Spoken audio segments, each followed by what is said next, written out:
Good morning. Will everyone in the house and the gallery please rise for the morning prayer? This morning, the morning prayer will be said by Representative Exum.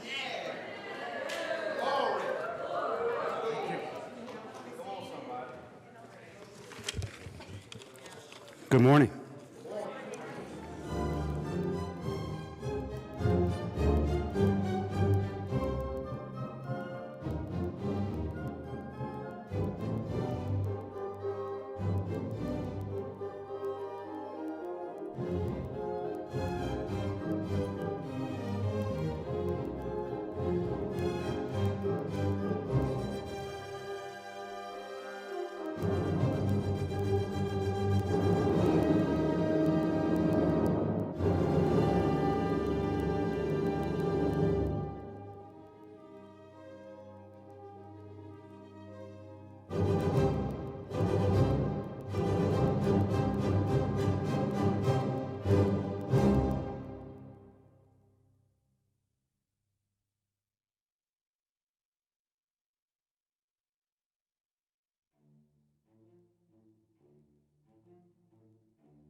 The House will come to order. This morning, the pledge will be said by Representative Tracy Crabb-Tharp from Arvada and Representative Danae Escar from Pueblo. Guests of Representative Tracy Crabb-Tharp from Arvada and Representative Danae Escar from Pueblo. Please join us in the pledge. I pledge allegiance to the flag of the United States of America and to the republic for which it stands, one nation, under God, indivisible, with liberty and justice for all. Mr. Randall, please call the roll while I give the nice representatives their certificates. Representatives Arndt, Baisley, Benavides, Byrd, Bockenfeld, excused. Buck, Buckner, Buentale, Caravale, Carver, Catlin, Champion, Champion,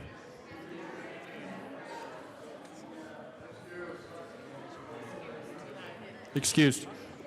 Coleman, Cutter, Duran, Escar. Good morning. Exum, Froelich, Garnett, Geithner. Representative Champion is present. Gonzalez Gutierrez. Gray.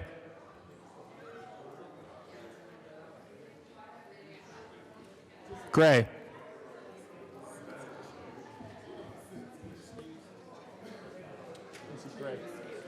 Excused. Harrod. Holtorf. Hooten. Humphrey. Jackson. Jaquez Lewis. Kennedy. Kipp. Craft-Tharp. Landgraf. Larson. Liston. Lontine. McCluskey. McKean. McLaughlin. Melton. Michelson Janae. Mollica. Neville. Pelton. Ransom. Rich. Roberts. Sane. Sandridge, Singer, Sirota, Snyder, Soper, Sullivan, Tipper, Tatone, A. Valdez, D. Valdez, Van Winkle, Weissman, Will, Williams, Wilson, good morning, Woodrow, Young, Madam Speaker. With 0 present, 64 present, 1 excused, we have a quorum. Representative Soper. Thank you, Madam Speaker. I move that the Journal of Monday, February 24th, 2020 be approved as corrected by the Chief Clerk, and I want everyone to give a resounding, I'm talking about a resounding yes vote. Especially Representative Melton. I don't think it's happening. It's just a guess. I'm open to be proven wrong. You have heard the motion. All those in favor say aye. Aye. All those opposed say no.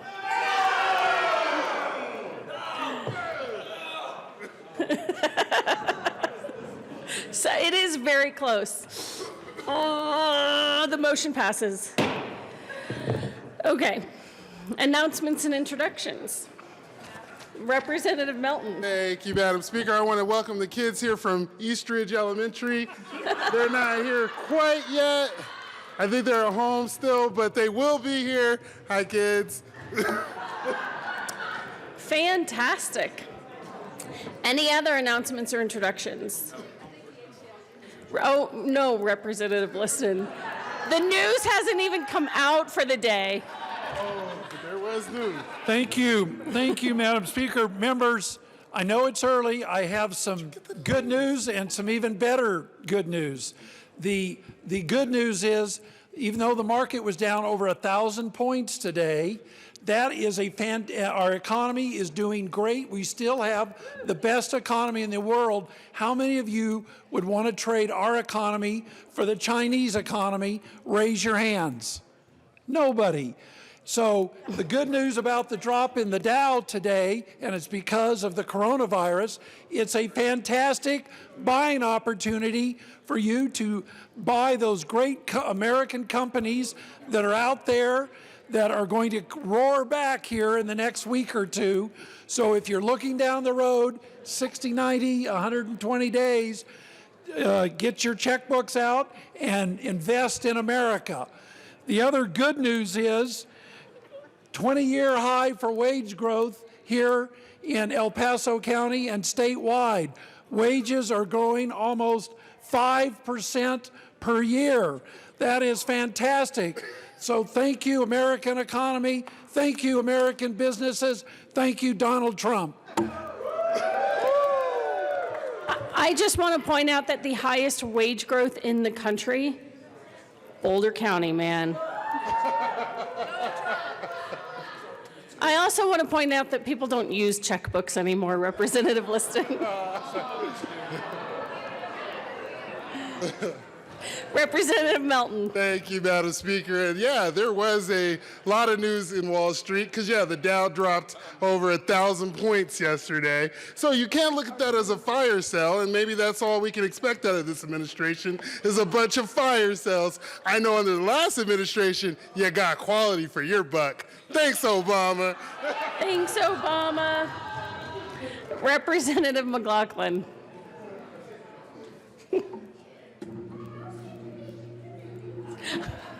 The House Education Committee. Was that better? I also have good news because we're not meeting tomorrow. Today. Today, we're not meeting today, so you can sleep in that. But on Thursday, we have 81, 6, 1240, 1301, and 123.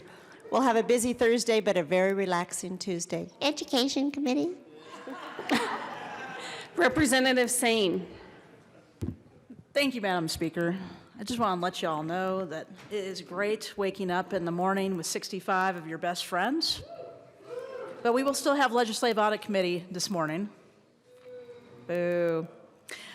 And to bring us back to the gravity of the situation, I do want to welcome American hero Kendrick Castillo's parents to the floor.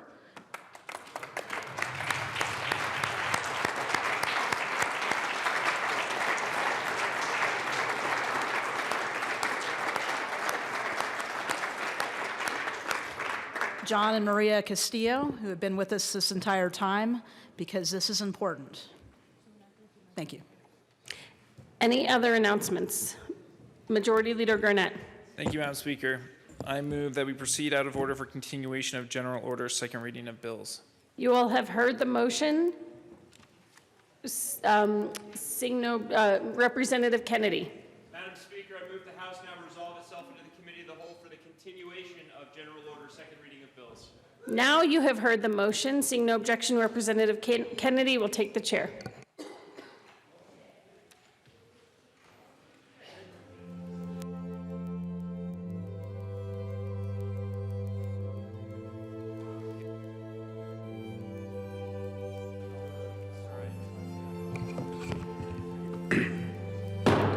The committee will come to order. With your unanimous consent, the bills will be read by title unless there is a request for reading a bill at length. Committee reports are printed in your bill folders. Floor amendments will be shown on the screen and on your iPads. Bills will be laid over upon motion of the Majority Leader, and the code rule is relaxed. We are picking up where we left off on Senate Bill 100. The last motion was Amendment L44, which failed. So we are back to the bill. And Representative Baisley. Thank you, Mr. Chairman. And good morning, colleagues. So to this bill, listen, probably no one in this chamber ran for office on the platform of removing the death penalty. Did you? Okay. A couple did. I know a lot of people, including myself, did discuss quite a bit when life begins. Not a lot about when life would end, specifically when life would end at the hands of the state. But here we are, talking about the weightiest matter that we can describe, that we can discuss, we can debate in this chamber, in this body, in this legislature. It reminds me of the statement that every president seems to tell us, that the greatest decision that they have to make is life and death decisions when it comes to the military deployments. And we're here because sometimes people do terrible things to other people.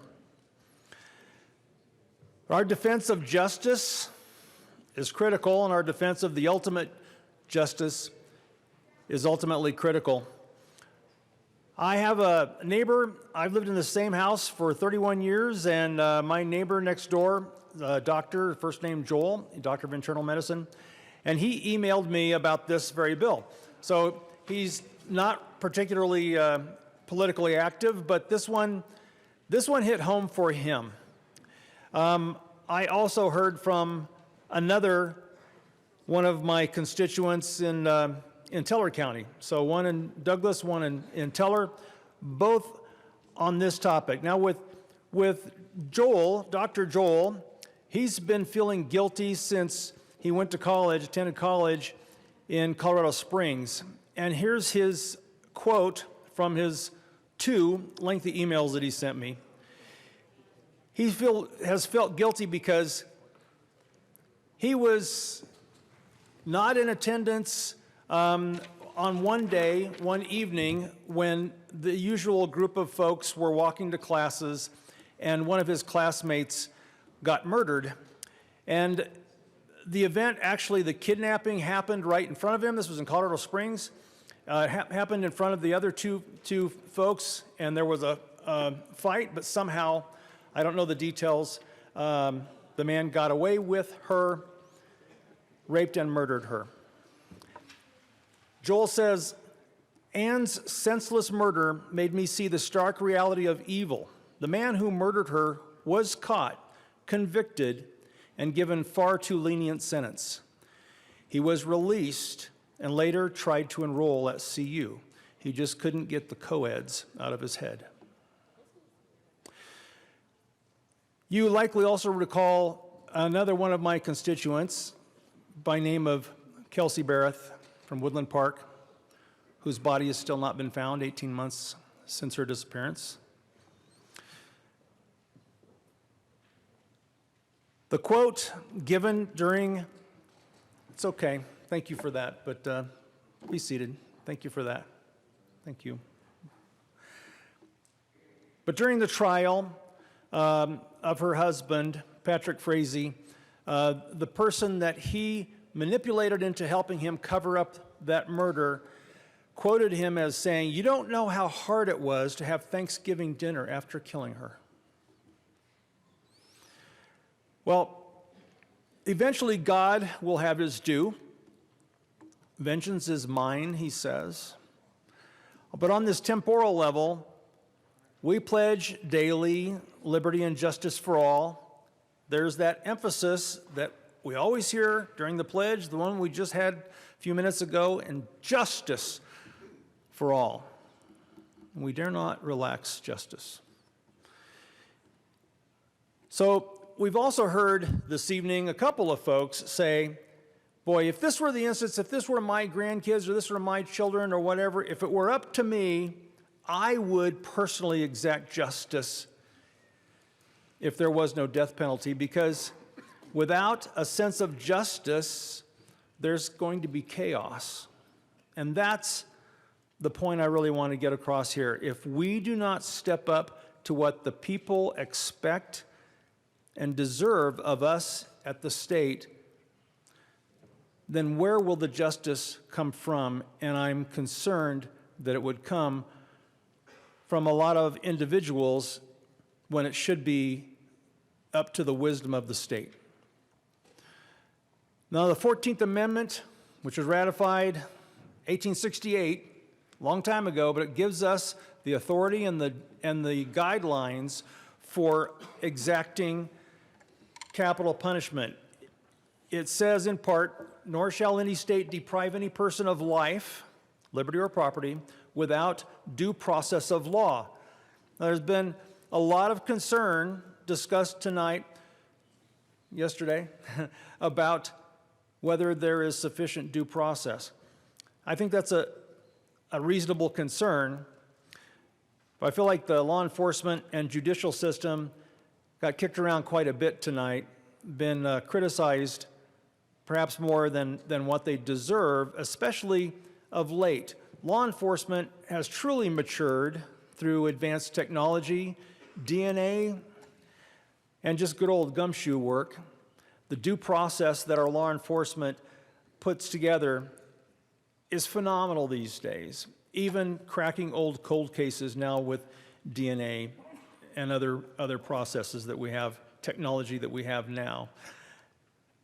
Also on the judicial system, I don't think that there's confusion within the judicial system in understanding the difference between the state taking the life of evil and evil taking the life of innocence. People expect wisdom from the complex system that is the judicial system of the state, but wisdom from the only entity, aside from the federal government, with the authority to take the ultimate step of capital punishment. But if the state rejects its proper role, and we're saying to the people that there is no ultimate crime, that there is no crime that rises to the level of capital punishment. I think it's ironic that there's a safety clause, because if this passes, the people have less reason to feel safe. So for the sake of a civil society, I urge a no vote on this bill. Thank you, Mr. Chairman. I had Representative Humphrey next. Looks like he's on his way back. Representative Humphrey. Thank you, Mr. Chair. And considering that the much of the basis in American culture for the death penalty came out of the Judeo-Christian tradition, and myself in particular being a proponent of, I guess what I would call historic Orthodox Christianity. I thought it might be helpful to discuss a little bit of the basis of that, how that's rooted in that tradition in terms of Christian ethics and capital punishment, from what Professor Wayne Grudem has written on the subject on capital punishment. And the question is it ever right for the government to put a criminal to death? The Sixth Amendment reads, "You shall not murder," Exodus 20:13. The Hebrew verb translated as murder is ratzak, which means murder or slay.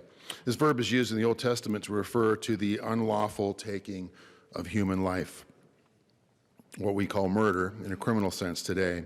For example, this same verb is used in a different form to speak of a murderer in Numbers 35, 16, 17, 18, 19.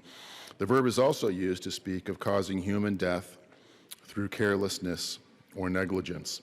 But ratzak is not the ordinary word for judicial execution, and it is never used to refer to killing in war. Therefore, the Sixth Commandment should not be used as an argument against capital punishment, for that is not the sense in which the original readers would have understood it. Although this commandment is part of the Mosaic covenant, it is restated several times in the New Testament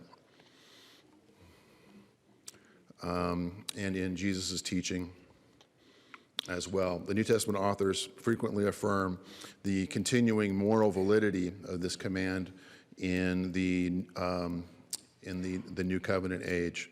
God is a creator and sustainer of human life, and human beings are the pinnacle of his creation.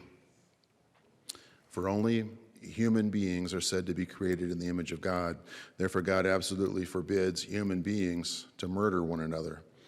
Because the Sixth Commandment is concerned with the protection of life, I will consider the question of capital punishment here. One argument in favor of capital punishment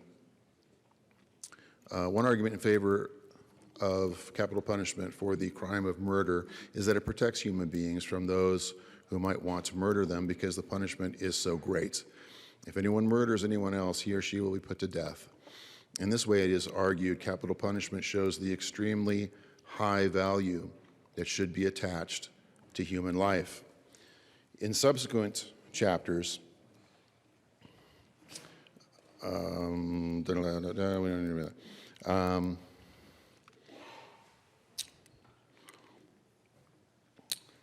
the question of capital punishment.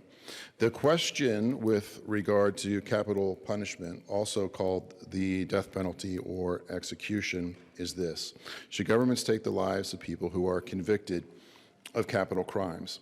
Which crimes are these? The crimes for which capital punishment is specified as the penalty today usually include at least premeditated murder and treason. Other crimes that are sometimes thought to deserve capital punishment include an attempt to use a weapon of mass destruction, espionage that results in a country's citizens losing their lives, and crimes such as aggravated rape, aggravated kidnapping, aircraft hijacking, or perjury that leads to a person's death. But the primary question addressed in this chapter is whether governments should have the right to carry out capital punishment at all. In Genesis chapter 9, verses 5 and 6, in the early history of the human race, God brought a massive flood on the earth, destroying all human beings except the 8 who were rescued: Noah, his wife, 3 sons, and their wives. Noah and his family started society all over again. At that point, God gave them instructions regarding the life they were about to begin. Among those instructions was the following passage, which, as we saw, blah, blah, blah, provides foundation for human government. And for your lifeblood, I will require, this is Genesis 9, 5 through 6, in the Pentateuch. the first 5 books of the Bible, Genesis being the first.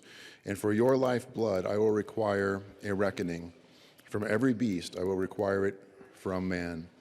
From his fellow man I will require a reckoning for the life of man. Whoever sheds the blood of man, by man shall his blood be shed, for God made man in his own image.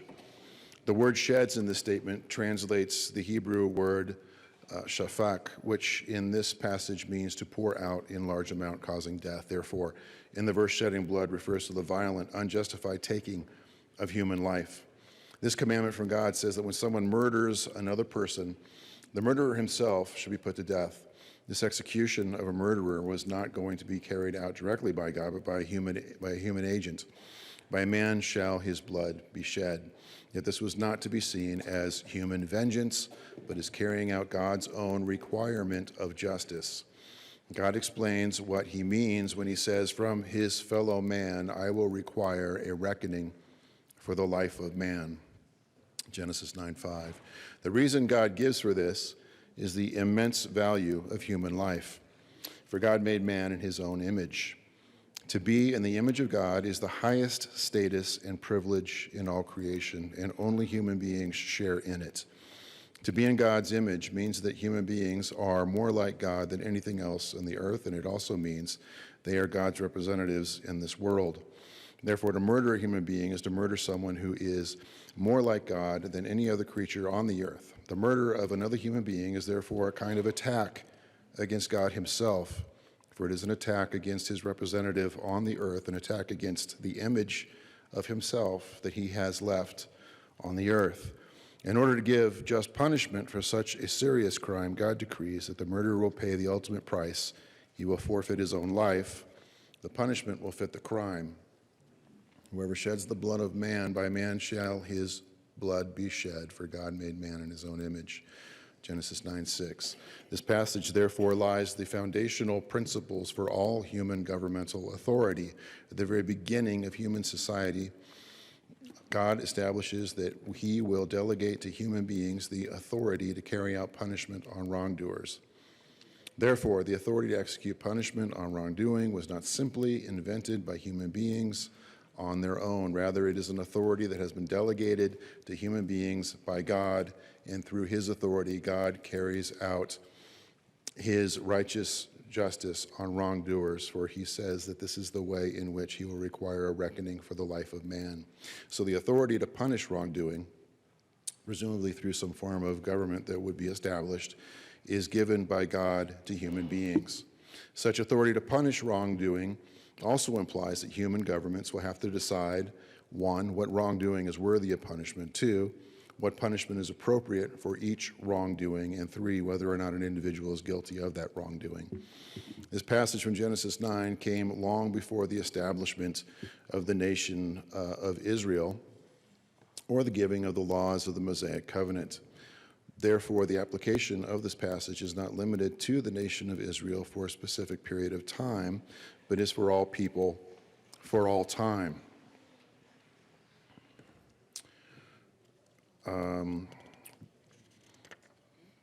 Then he moves on to a second relevant passage as far as the death penalty is concerned, Romans chapter 13, 1-7. 2 specific details deserve comment at this point. Here's the passage. Let every person be subject to the governing authorities, for there is no authority except from God, and those that exist have been instituted by God. Therefore, whoever resists the authorities resists what God has appointed. And those who resist will incur judgment, for rulers are not a terror to good conduct, but to bad. Would you have no fear of the one who is an authority? Then do what is good, and you will receive his approval, for he is God's servant for your good. But if you do wrong, be afraid, for he does not bear the sword in vain, for he is the servant of God, an avenger who carries out God's wrath on the wrongdoer. Therefore, one must be in subjection not only to avoid God's wrath, but also for the sake of conscience. First, Paul says that the agent of government is the servant of God, an avenger, Greek ekdikos, one who carries out punishment and carries out God's wrath on the wrongdoer. This is consistent with the teaching of Genesis 9 that God requires a reckoning for wrongdoing, and this will be carried out through human agents. Second, Paul says the civil government does not bear the sword in vain. The Greek word for sword is makaria, which is used in several other places to speak of the instrument by which people were put to death. Here cites some examples.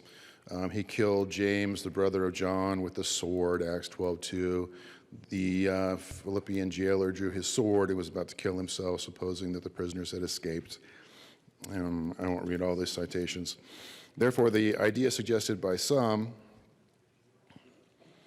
that the sword here is simply a symbol of governmental authority is hardly persuasive. When Paul says that civil government in general is authorized to bear the sword, he means that it has been given authority from God to use the sword for the purpose for which people used it in the first century, and that is to put people to death. Third, 1 Peter chapter 2, 13 to 14, the Apostle Peter writes, "Be subject for the Lord's sake to every human institution, whether it be to the emperor as supreme or to governors as sent by him to punish those who do evil and to praise those who do good." The expression translated to punish in verse 14 literally it means for the punishment, includes the same word that Paul uses for vengeance that belongs to God, Romans 12:19. Paul also uses a word from the same root to say that the civil government is an avenger, Greek ekdikos, which carries out God's wrath, Romans 13:4. Both Romans 13 and 1 Peter 2 teach that government has responsibility not only to deter crime, but also actually to bring God's punishment to the wrongdoer in the sense of retribution for wrongdoing. This is consistent with Genesis chapter 9, verses 5 through 6. Fourth, but is it right to desire that government punish a criminal?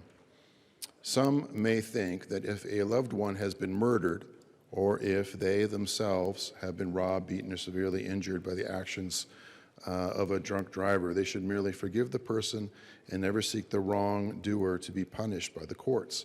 But that is not the solution Paul gives in Romans 12:19.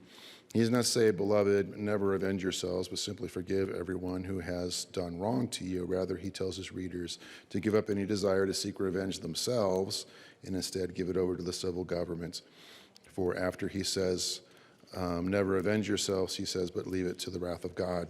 Then he goes on to explain that the civil government is the servant of God, an avenger who carries out God's judgment on the wrongdoer.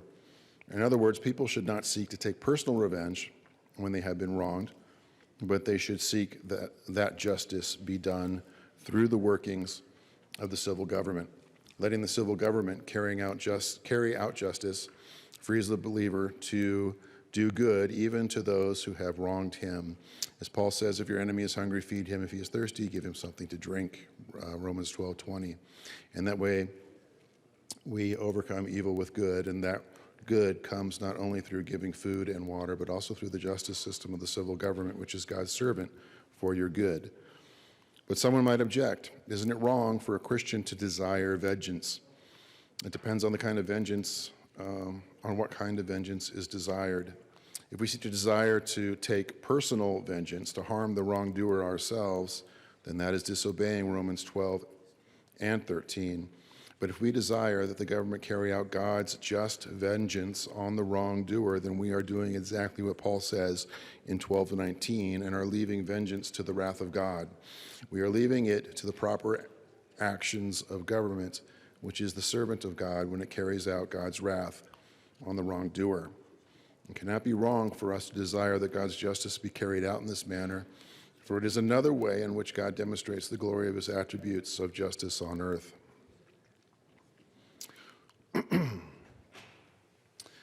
Therefore, it does not seem to me to be wrong when Christians both, one, show personal kindness to pray for the salvation and eternal forgiveness of those who have done them wrong, and two, simultaneously pursue justice through civil courts and desire the wrongdoer be justly paid back for the wrong that he has done.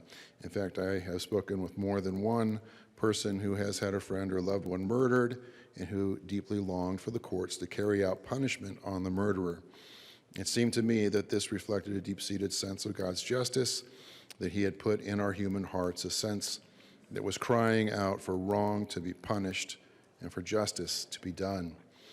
Another passage that confirms this understanding of vengeance is Revelation 6, 9 through 10. I saw under the altar the souls of those who had been slain for the word of God and for the witness they had borne. They cried out with a loud voice, O sovereign Lord, holy and true, how long before you will judge and avenge our blood on those who dwell on earth? The significant point about this passage is that these souls are completely free from sin, and that this means that there is no trace of sinful desire left in their hearts. Yet they are crying out for God to take vengeance on those who have murdered them, on those who dwell on the earth. All right, fifth, what crimes are worthy of capital punishment? Are any crimes beside murder also worthy of capital punishment? The Bible does not give us explicit directions on that question, though some biblical principles can inform our reasoning process.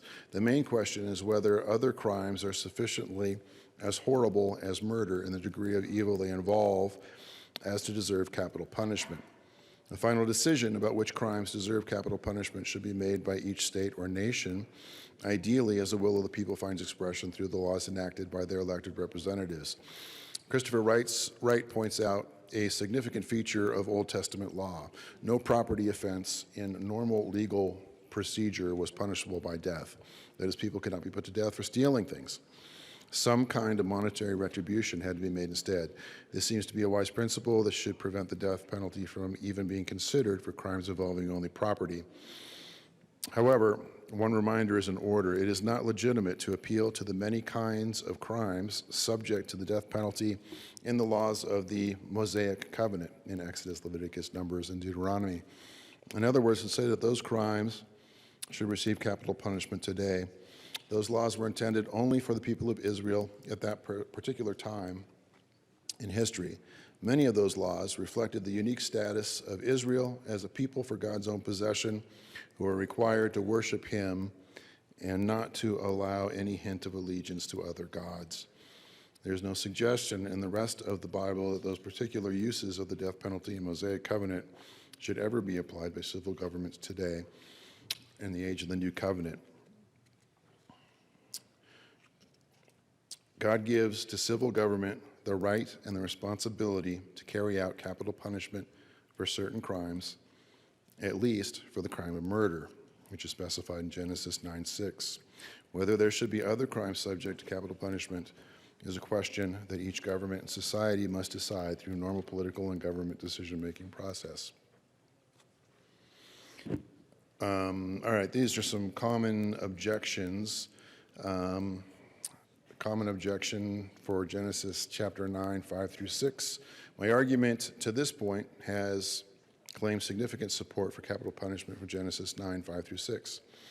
For your lifeblood I will require a reckoning from every beast. I will require it from man. From his fellow man I will require a reckoning for the life of man. Whoever sheds the blood of one man, by man shall his blood be shed, for God made man in his own image. Some object that the passage contains a proverb and not an actual command from God about how human beings should act. David Gashi and Glenn Stassen say this about Genesis 9:6. As it stands in Genesis, it does not command the death penalty, but gives wise advice based on the likely consequences of your action. If you kill someone, you will end up being killed. This interpretation is not persuasive for three reasons. When Genesis 9:5 is connected to verse 6, it shows the execution of the murderer is the way in which God himself will carry out justice through the intermediary in human society. God says, from his fellow man, I will require a reckoning for the life of man. Second, the last clause of verse 6 explains the command. The death penalty is to be carried out for murder because man is in the image of God. This shows why the crime is so serious. But in Gashi and Stassen's view, this reason would make no sense. They understand this proverb to mean, in effect, if you do something wrong, murder,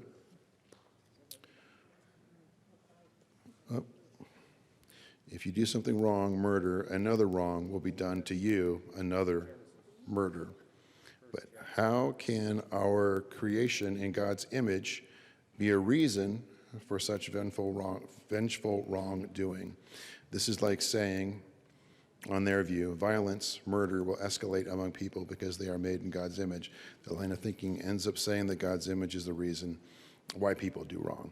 On the other hand, on the interpretation I am advocating, this verse says murder of another human being is so serious that the capital punishment will be required because that human being was made in God's image. And third, later passages in the Old Testament show that God himself did institute the death penalty for the crime of murder.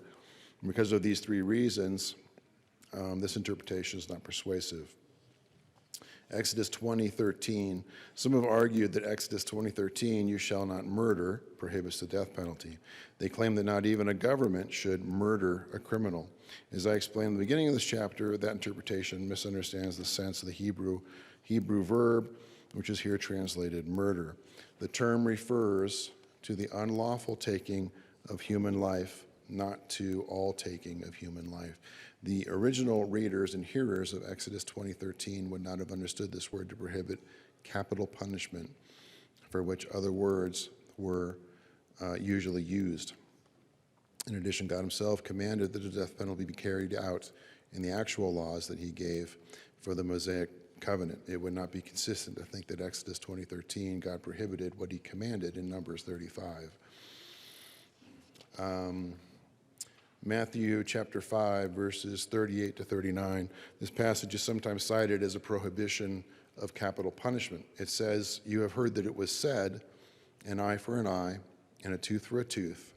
But I say to you, do not resist the one who is evil, but if anyone slaps you on the right cheek, turn to him the other also. That was from the Beatitudes sermon by Jesus. However, in this passage, Jesus is speaking to individual people about how they should relate to other individuals. It is similar to Romans 12:19, where Paul prohibits personal vengeance. Jesus is not talking about the responsibility of governments or telling governments how they should act with regard to the punishment of crime. We need to pay attention to the context of the passage so that we can accurately apply them in the situations they are addressing. Matthew 22:39. Here Jesus says, you shall love your neighbor as yourself. Does this command prohibit putting a murderer to death? Is it possible to love one's neighbor in obedience to this command and at the same time put him to death for murder? How can these actions be consistent? And shouldn't this command of Jesus take precedence over the Old Testament commands about executing the death penalty? But this objection, if it pits Jesus' command against some Old Testament commands about the death penalty, clearly misunderstands the context from which Jesus took these words. Jesus is actually quoting from the Old Testament, from Leviticus 19:18, where God commanded the people, you shall not take vengeance or bear a grudge against the sons of your own people, but you shall love your neighbor as yourself. I am the Lord.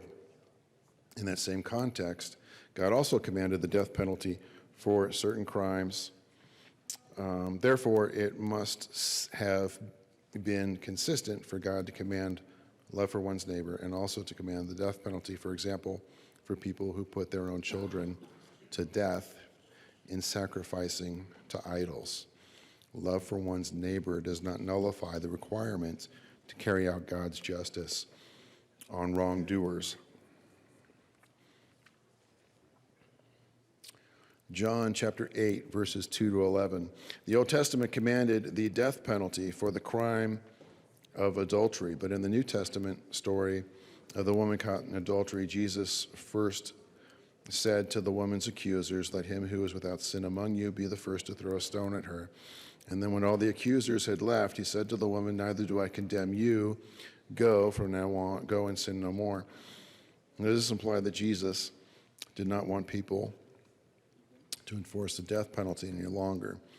There are several reasons why this passage should not be used as an argument against the death penalty. First, even if this text is used to argue against the death penalty for adultery in particular, it is not a story about a murderer, so it can't be applied to the use of the death penalty for murder, which was established in God's covenant with Noah long before the covenant with Moses. Second, the historical context of this passage explains more about Jesus' answer. He did not allow himself to be drawn into a trap in which he would tell the Jewish leaders to carry out the death penalty, for the Roman government had prohibited anyone from carrying out the death penalty except the Romans themselves. On several levels, the text does not provide a persuasive objection to the death penalty itself with respect to crimes such as murder. 7, we should follow the teachings of Jesus. Sometimes opponents of the death penalty say that we should follow the teachings of Jesus on this matter rather than other passages in the Bible, especially some Old Testament passages. Some say, for example, one way to study the biblical teaching on the death penalty is to begin with Jesus Christ and with the commitment to be followers of Jesus. Then we ask first what Jesus taught on the death penalty as a response to murder. They contrast this approach with using Genesis 9:6 as the key passage for understanding the issue. However, the primary biblical teaching about the responsibilities of civil government is found in passages such as Genesis 9, Romans 13, and 1 Peter 2. Jesus himself did not give much explicit teaching about civil government. Therefore, when someone says we should follow teachings of Jesus regarding the civil government, he or she has ruled out most of the relevant teaching in the Bible about civil government. In another sense, however, the whole Bible comes with the authority of Jesus, and we should seek to follow all that it teaches on this topic. Jesus continually upheld the authority of the Old Testament as the Word of God, and he delegated his apostles to speak and write with his authority. To follow the teachings of the whole Bible on any topic is to follow the teaching of Jesus on that topic. Finally, as explained with regard to the passages from Matthew above, some incorrectly try to apply some of Jesus' teachings to the question of his death penalty, Jesus' teaching to the question of the death penalty as used by governments, a subject that these teachings were not intended to address.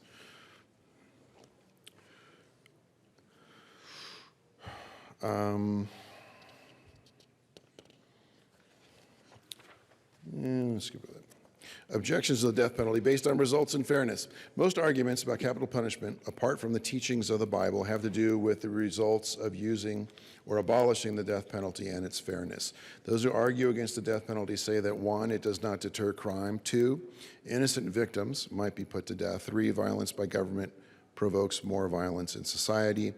4, it is unfairly administered, so the poor or some minorities are much more likely to receive the death penalty.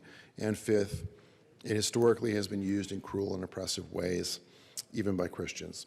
By contrast, some advocacy groups have advanced persuasive arguments in favor of capital punishment based on the facts that 1, it does in fact deter violent crime. Adequate safeguards can be taken to prevent innocent people from being executed. And 3rd, identifying both murder and capital punishment by the same word, violence, fails to make a crucial distinction when taking the life of an innocent person and taking the life of a guilty person. 4, it can be fairly administered. And 5, while examples of abuse certainly can be found in history, a widespread human sense of justice acknowledges that the crime of premeditated murder can only be adequately punished through taking the life of the murderer. First, is the death penalty a deterrent to murder? When overall statistics are examined, there is a fairly clear inverse relationship between the number of executions between the number of executions of murderers and the number of murders in the United States. When the number of executions goes down, the number of murders goes up. But when executions increase, murders drop. This is seen, well, doesn't do much good to tell you. There's a chart that was cited from Roy D. Adler and Michael Summers' Capital Punishment Works, from the Wall Street Journal, November 2nd, 2007, which shows their research showing the inverse relationship. Some studies have shown that for each murderer executed, as many as 14 to 18 additional murders are deterred. David Mulhausen, a research fellow at the Heritage Foundation, reports that in one study done in 2009, researchers found that adopting state laws making defendants in child murder cases subject to the death penalty resulted in an almost 20% reduction in rates of these crimes. And the citation is David B. Mulhausen, How the Death Penalty Saves Lives, from U.S. News & World Report, September 29th, 2014.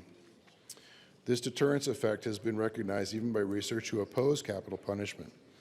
Quote, I personally am opposed to the death penalty, says H.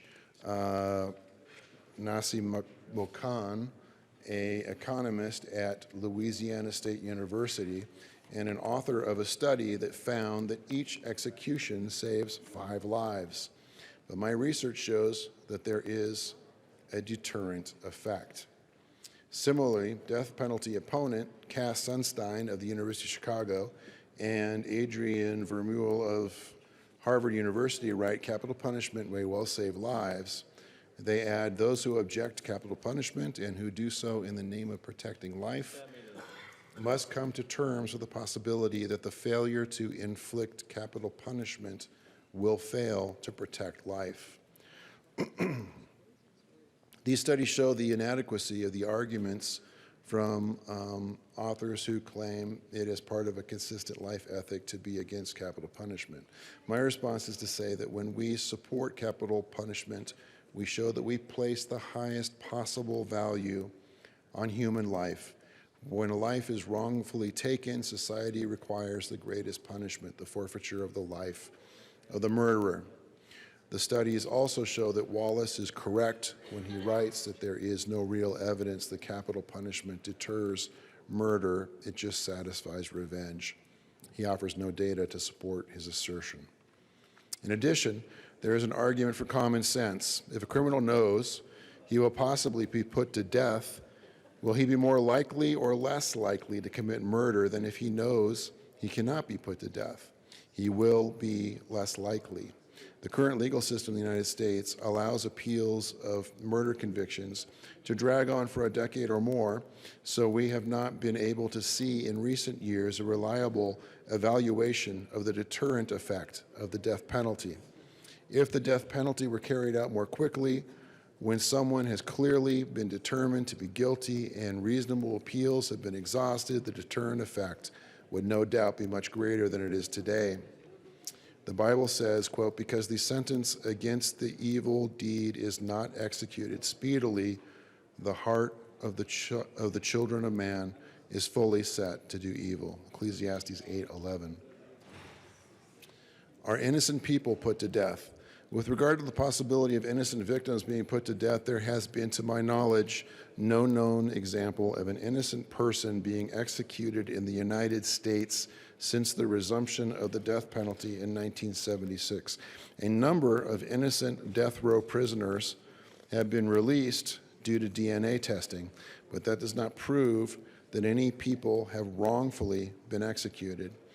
Of course, the death penalty should be the death penalty should be carried out only when guilt is established with extremely high standards of proof, but that is done in many murder convictions. What is the result of failing to carry out the death penalty in the case of premeditated murder? Life imprisonment is also a cruel kind of punishment and is extremely expensive. Moreover, giving a murderer life in prison or a long-term sentence may lead to his committing other murders in prison or after he escapes or is pardoned. Many people, for example, in 1981, Glenn Stewart Godwin was sentenced to 25 years in prison for the stabbing death of a drug runner and pilot named Kim Robert Livali. Godwin stabbed Livali 26 times. He escaped from Folsom State Prison in California and fled to Mexico, where he began a new life as a drug dealer. He was arrested there and killed a member of a Mexican drug cartel while in prison. Soon afterward, he broke out of that prison as of 2016 and has remained a refugee from justice. The fact remains that God gave the requirement for the death penalty in Genesis 9:6 at the beginning of human society, when methods of collecting evidence and the certainty of proof were far less reliable than they are today. Yet God gave the command to fallible human beings, not requiring that they be omniscient to carry it out, but expecting only that they would act responsibly and seek to avoid further injustice as they obeyed. Among the people of Israel, a failure to carry out the death penalty when God had commanded it was to pollute the land and defile it before God, for justice had not been done. Does all violence lead to more violence? The idea that violence by government and capital punishment leads to more violence is contrary to the teaching of Genesis chapter 9, Romans 13, and 1 Peter 2, 13 to 14. In fact, exactly the opposite is true. Capital punishment actually has a deterrent effect and saves many innocent lives, as several studies have shown. Are there racial or economic disparities in the death penalty? If capital punishment is unfairly or disproportionately carried out among certain segments of the population when compared with the number of murders committed by that segment of the population, then the necessary legal steps should be taken to correct that imbalance. But that is not an argument against the death penalty in general. It is merely an argument that demonstrates that it should be carried out fairly among rich and poor alike and among members of every ethnic group when crimes worthy of capital punishment are committed. There should be no discrimination based on a person's social status, economic class, or racial background.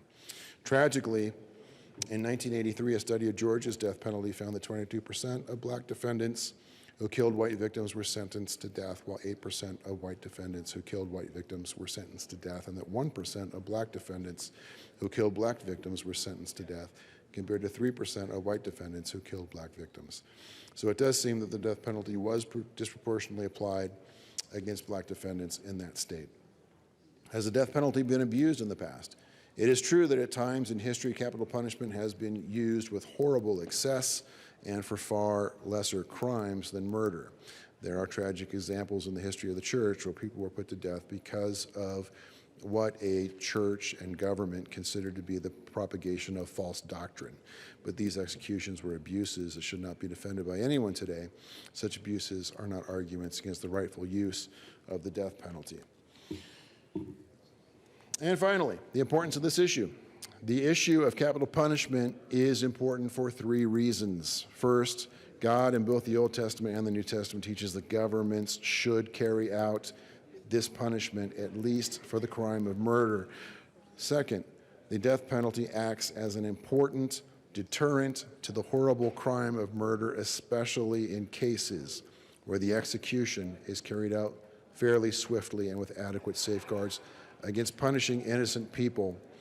And third, the death penalty satisfies a deep human sense that just punishment is required when a murder has been committed. So, thank you for listening to all that.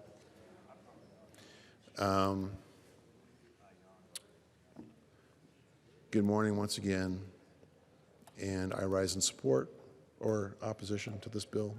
And thank you for listening. Opposition.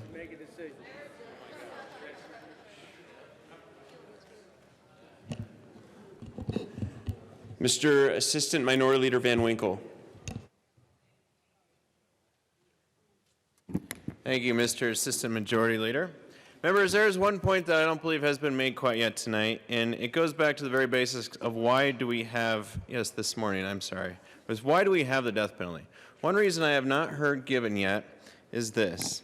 There are certain crimes that for the protection of society, for the protection of public safety, the death penalty is necessary. Think about this, members. If you have an inmate on a life sentence and there's no deterrent for that inmate, you're dealing with someone who has already broken all the morals and norms of our society. And the reality is, one doesn't arrive at life without parole in our court system without some aggravating factors. If there is no penalty higher than life in prison, it puts fellow inmates, security officers, witnesses, judges, and more at risk. There are 800 people in Colorado prisons with life without parole, and those are people that after July 4th, if this bill were to pass, there's no higher penalty possible for them, so they have nothing to lose. I urge a no vote on this bill. Thank you. Representative Holtorf.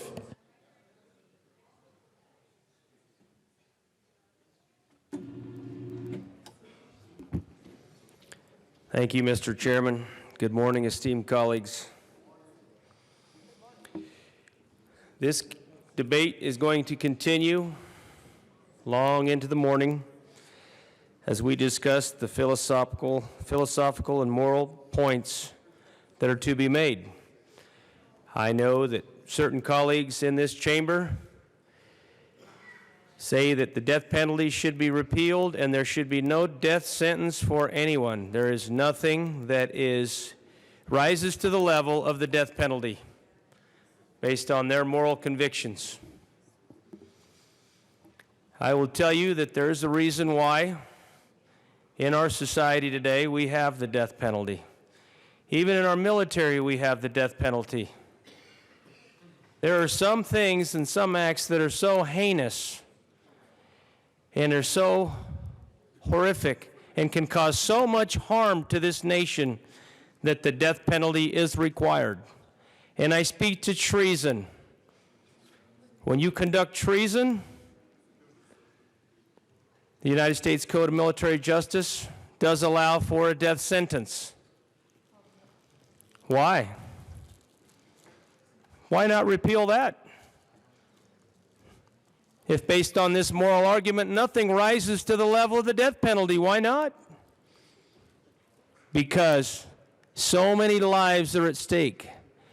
Because the future of a great nation is at stake. And you cannot forget that. Our great republic, and it is a republic, is not guaranteed forever. In fact, if you study the annals of history and see how many great civilizations over the last 5,000 years have risen and fallen, if we continue down the road that we pursue, I would postulate that this great country as well will meet the same fate of many of these former great nations in the annals of history, to include Rome.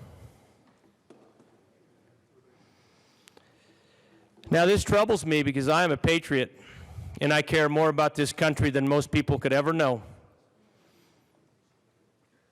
There's other things that trouble me in this debate. One of those things is that we put the rights of criminals over the considerations and rights of those victims. I think it was very eloquently pointed out tonight by one of our colleagues who has suffered this personally. And also, we have some people here that are also victims of great heinous crimes. And they plead with us, but we don't listen because our moral convictions are so strong. We won't listen. The crime against the victim will not rise ever in the minds of these moralists in their quest for the passage of this bill. And I cry for them. I cry for all of them. But I would like to mention something that most people don't maybe understand, and I understand. Another colleague came to me and said, "That's not the scripture that I know."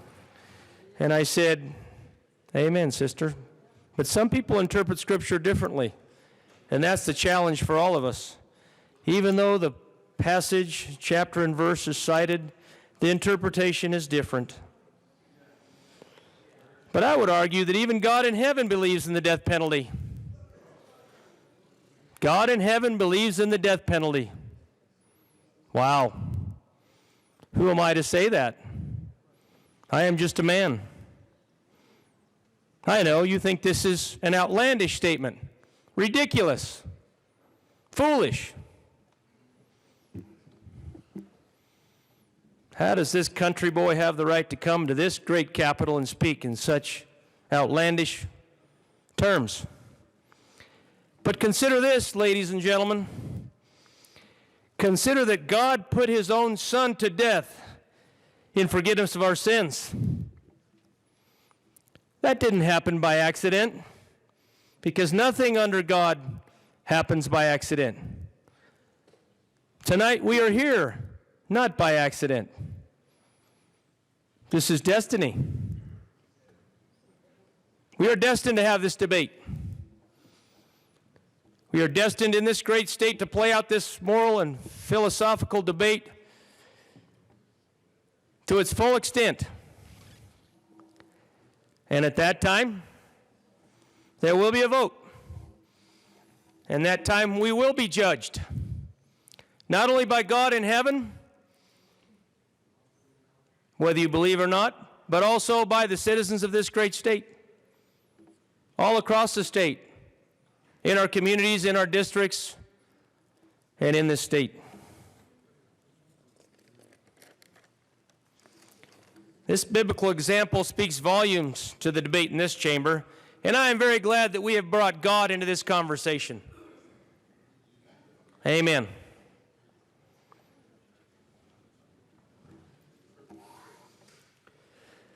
I know that those of faith may understand what I speak of, or may not, depending on your interpretation, because God gave his only begotten Son for the forgiveness of our sins.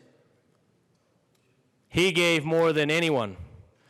But I will tell you, as I sit here and look at and listen to witness testimony and testimony of life experiences, there are other people that have given their sons and daughters. What a sacrifice they have made. And I would say they're very godlike in that sacrifice, because they have done equally what God has done.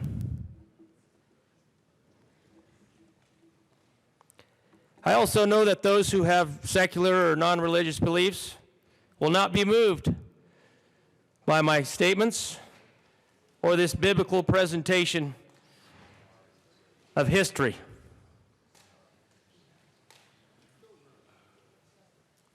And for that, I'm saddened. Because the real debate here is,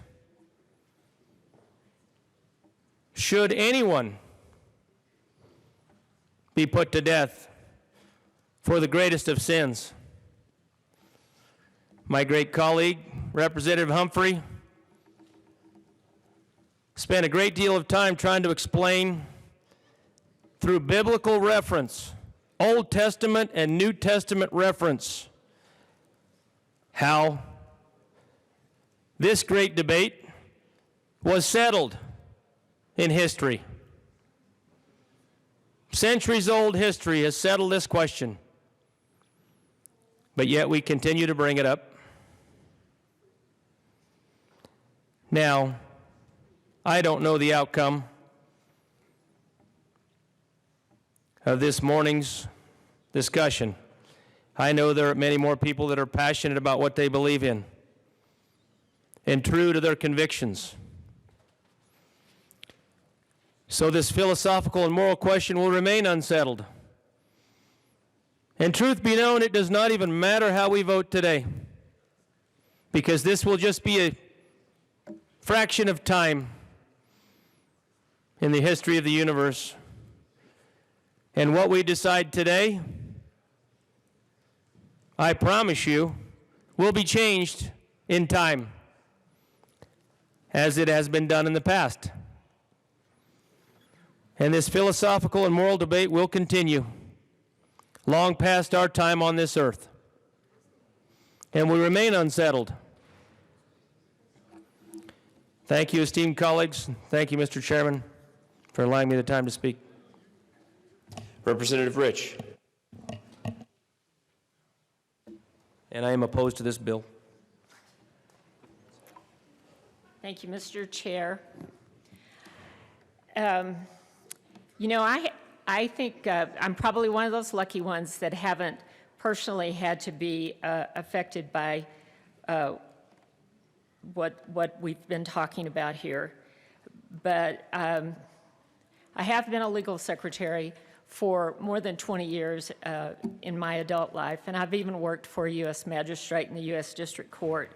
And the closest I ever came was when they had the Oklahoma bombing, and the magistrate that I worked for went to Oklahoma while the trial was going on here in Denver, and he oversaw the procedure there in Oklahoma for the families that couldn't travel to Denver. But I do think about those victims, and I think about the victims that have been discussed here this evening, the Sullivan family, the Castile family, the Watts family, but we also have a family in Grand Junction. Former Deputy Sheriff Derek Geer was killed execution style a few years ago. Now, his killer is not going to get the death penalty because at the time he was 17 years old, and please be seated. And they did a plea agreement with him. He was about to turn 18, but because he was 17, they did a plea agreement. But when this all came up and I started looking at this, I looked at, is the death penalty immoral? And I came up with a few things that I wanted to just share, and they're not very long, so if you'll just indulge me. But Edward Fieser is an associate professor of philosophy at Pasadena City College, and he wrote why the death penalty is still necessary. And he says, we reserve the death penalty in the United States for the most heinous murders and the most brutal and conscienceless murderers.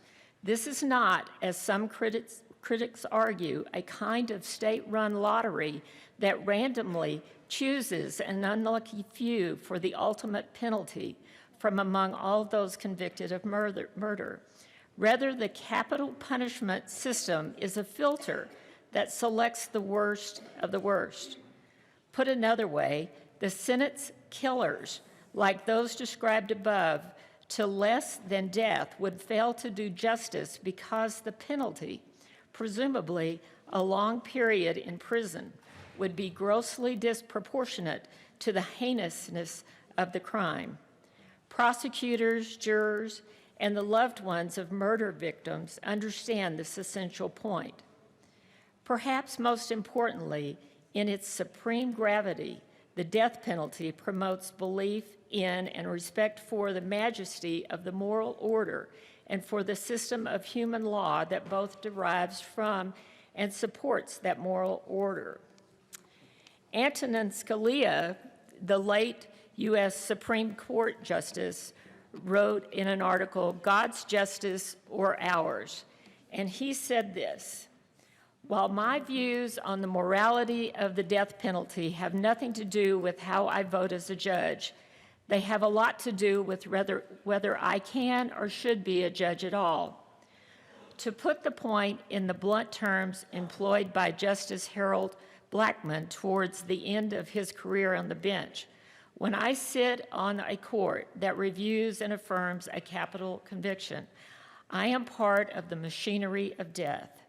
My vote, when joined with at least 4 others, is, in most cases, the last step that permits an execution to proceed. I could not take part in that process if I believed that it was being done to be immoral. In my view, the choice for the judge who believes the death penalty to be immoral is resignation rather than simply ignoring duly enacted constitutional laws and sabotaging death penalty cases. He has, after all, taken an oath to apply the laws and has been given no power to supplant them with rules of his own. Of course, if he feels strongly enough, he can go beyond mere resignation and lead a political campaign to abolish the death penalty, and if that fails, lead a revolution. but rewrite the laws he cannot do. I continued to read, and I looked at some other things, and I found this one from, I don't know if I can pronounce his name, but it's Professor Budziszewski from the University of Texas. And he wrote an article, A Call for Reckoning, Religion and the Death Penalty. And he says the normal moral reason for upholding capital punishment is reverence for life itself. Indeed, this is the reason why Scripture and Christian tradition have upheld it, and a fact which suggests that, if anything, it may be the abolition of capital punishment which threatens to cheapen life, not its retention. If you look at the Latin roots of the word rehabilitation, it really means restoring him, the killer, to his former condition. That includes to his former moral condition.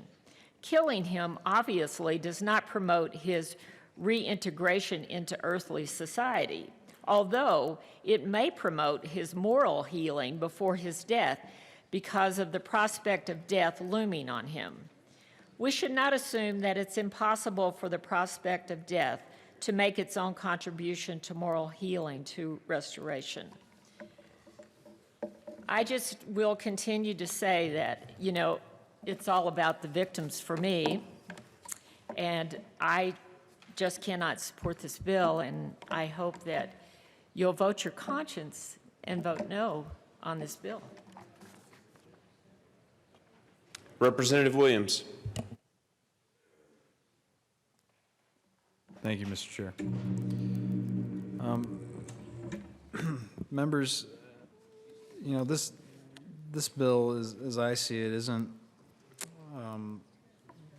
you know, an argument about deterrence. It's not an argument about cost. It's not about any of that. I simply find this as a matter of justice, a matter of morality, and you know, essentially, what is the basic purpose and function of our government? I happen to believe that the purpose and function of our government is not only to protect our freedoms and our liberties and our rights, but to also administer justice, to confront evil and punish evil and those who perpetrate it. And there are crimes that are heinous enough that do warrant the death penalty. And certainly we should all agree that the option should be on the table given some of the circumstances that do come up from time to time.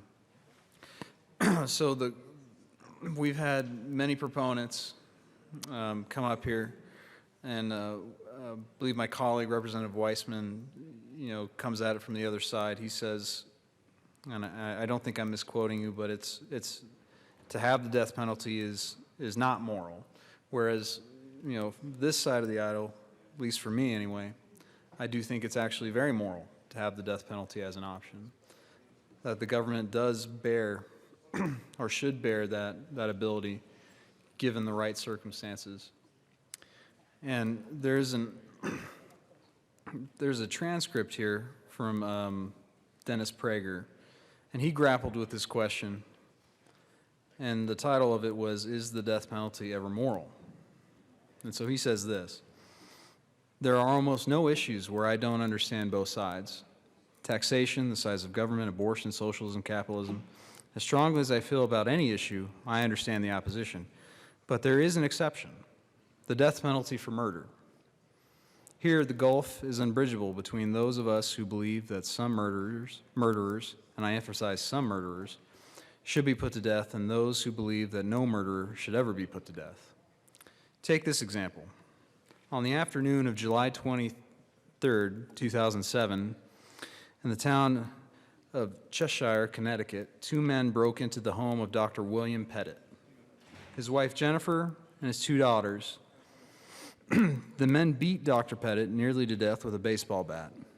One of the men raped the doctor's wife, and the other man sexually assaulted their 11-year-old daughter, Michelle. The two men then strangled Mrs. Pettit to death, tied down the two daughters on beds, doused them with gasoline, and while the girls were still alive, set the house on fire. Dr. Pettit survived, but his wife and daughters did not. Those opposed to capital punishment believe that these two men have a right to keep their lives.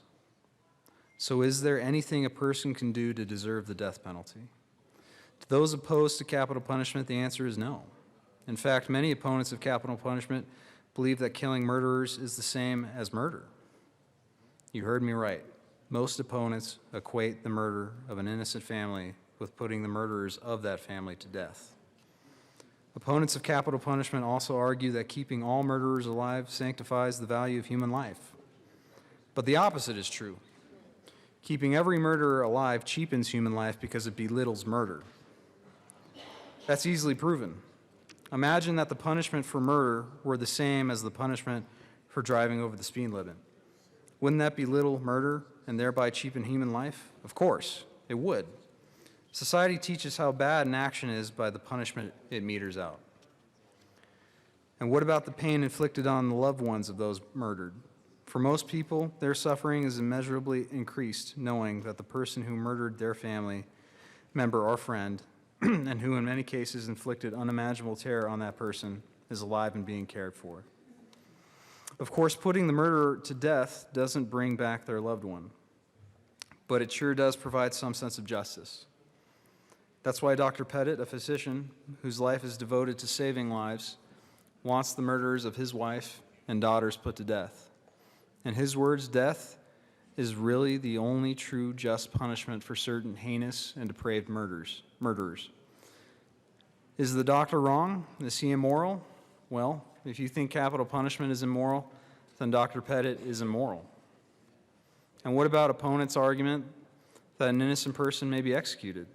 This argument may be sincerely held, but it is not honest. Why? Because opponents of capital punishment oppose the death penalty even when there is an absolute proof of the murderer's guilt. If there were a video of a man burning a family alive, opponents of capital punishment would still oppose taking that man's life. Moreover, by keeping every murderer alive, many more people are murdered. Other prisoners, guards, and people outside of prison in case of escape or early release.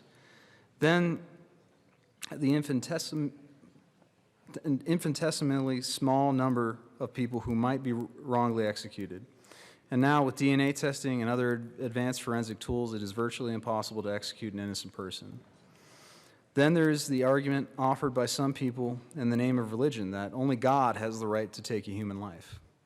I always wonder what religion these people are referring to, since the holiest book of no religion of which I'm aware of ever made that claim. People just made that argument up.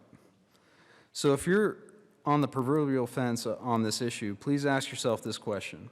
Do you really believe that the torturers, rapists, murderers of Dr. William Pettit's wife and daughters, and evil men like them deserve to keep their lives? If you're like most people, your answer is no. Your heart, your mind, your whole being cries out for some justice and fairness in this world. But if you really do believe these people deserve to keep their lives, well, as I said at the outset, I don't understand you. Dennis Prager. Members, I can't help but agree with the words of Dennis Prager. I don't quite understand why we would take this option away, especially when we can look at what happened to Dr. Pettit and his family. And for those of you who aren't familiar, this was a pretty big issue that took place back in 2007. It made national news. And you know, I want to cover that because I think the main contention here is should some people be allowed, or excuse me, should all murderers be allowed to live and instead be incarcerated without the possibility of parole for the rest of their lives? And I'll submit to you that that's not the case. It should not be the case. That there are some men, some women that engage in such atrocious acts that they should be put to death. Here's some things you may not know about what happened. The two men that committed that home invasion against Dr. Pett and his family. That lasted for several hours. At approximately 3 a.m. on July 23, 2007, Joshua Komisarjevsky, who was 26, and Stephen Hayes, 44, broke into the Cheshire, Connecticut home of the Pettit family, which included parents Jennifer, 48, and William, 50, and their 2 daughters, Haley, 17, and Michaela, 11. The pair discovered Pettit, a successful endocrinologist, asleep on a porch sofa. They hit him and their family on the head with a baseball bat, repeatedly. After striking Pettit, Hayes and his accomplice tied the doctor up and took him down to the basement, where they secured him to a pipe. With Pettit restrained and out of the way, the 2 men went upstairs to burglarize the home, which spiraled into a 7-hour slew of crimes. After they tied up Pettit in the basement, Hayes and his accomplice went upstairs, where they discovered young Michaela and her mother asleep next to one another in bed, while the eldest daughter, Haley, was asleep in her own bedroom. The pair tied up the women and her 2 daughters and placed pillowcases over their heads. Then the 2 men searched the home for valuable items they could steal. Disappointed by the family's belongings, Hayes took the mother to the bank to withdraw some money, leaving his 26-year-old accomplice in the house with the 2 girls. While Hayes was at the Bank of America with the mother, his accomplice engaged in sexual assault on Michaela and made the girl pose in a variety of positions. And it goes into some graphic details that I won't read it here, but you can only imagine why he was doing that. When Hayes returned from the bank, having forced Mrs. Pettit to withdraw $15,000 from her account, he learned that his accomplice had assaulted the youngest Pettit daughter. According to Hayes, his accomplice encouraged him to assault Mrs. Pettit in order to, quote, square things up between the 2 of them. So he attacked the woman on the floor of the family's living room. During the assault, his accomplice came into the room to tell Hayes that Pettit had escaped from the basement.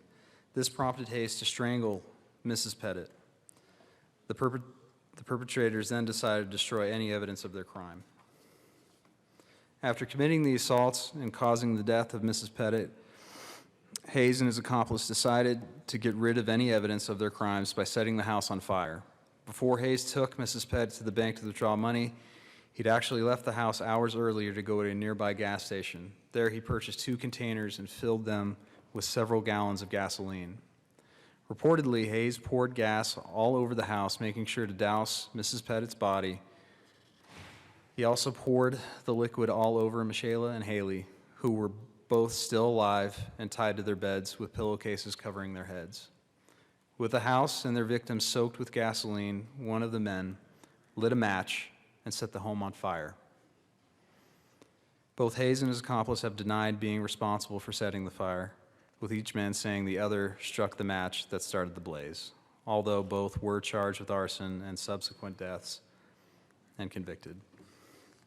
Before Hayes set the house on fire, his accomplice shut the door to Michaela and Haley's bedrooms, leaving the 2 girls tied to their beds with pillowcases on their heads. Prior to the fire, his accomplice reportedly said, quote, "You can't seriously be contemplating burning these 2 girls alive." Well, members, it happened. After the fire started, the 2 men fled the house. Haley managed to escape from her room, but the heavy smoke overtook her. Later, emergency responders found Haley's body at the top of the stairs and Michaela still bound to her bed. A medical examiner later determined that both girls died of smoke inhalation. Shortly after the perpetrator set the house on fire and fled the scene, Mr. Pettit, who had been tied up in the basement, managed to free himself from his restraints and escape from the burning home. Pettit ran to the neighbor's house with his ankles still bound together to get help for himself and his family, not realizing his wife had already passed. When the neighbors discovered Mr. Pettit at his door around 10 a.m., he didn't recognize the doctor because he had been beaten so severely. The men alerted their nearby police officers, but first responders were unable to save the lives of his family, making Mr. Pettit the only survivor of the home invasion.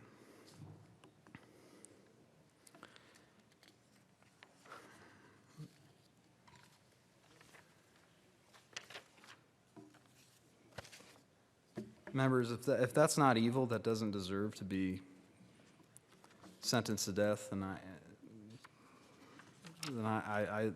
I'm at a loss for words. I mean, we had, of course, Representative Sullivan come and talk about his story. We've had discussion about, Nathan Dunlap, and of course, the unfortunate situation that occurred with Senator Fields and that story. And I just ask the bill sponsors this question: do these people deserve to live? If you truly believe that, please come up and tell us. Because if that's the case, then perhaps this whole debate is an exercise in futility, and maybe there's no way that we can convince you otherwise, and maybe that would help us end this debate sooner. Because if we just have a fundamental difference on how to confront evil, then maybe there's no way that anything we say here is going to make a difference. But I do ask the bill sponsors, I do ask anyone in the majority, do you think these people should live? And if you believe that these people should live, then come up to this well and say it. Don't be afraid of it. I suspect I won't see that, though. Thank you. Representative Landgraf.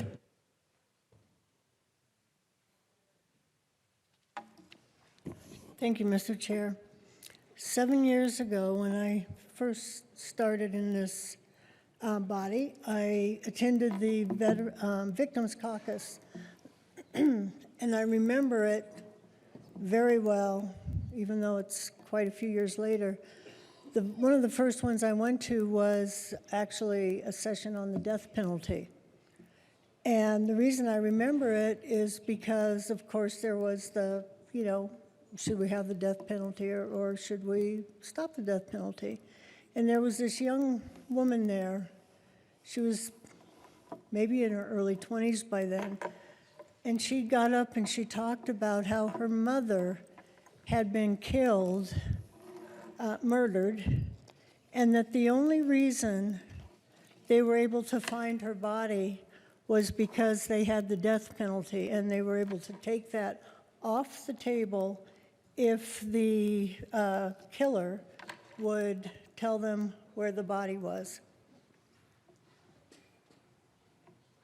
So she was very grateful for that because it helped them have the comfort of being able to bury her mother. And so because of that, and a lot of other things I'm going to read you, I move Amendment L031 and ask that it be displayed.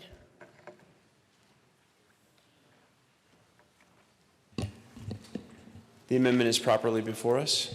Please proceed. Thank you, Mr. Chair. I was waiting for some kind of a ruling, but I guess it's a good one.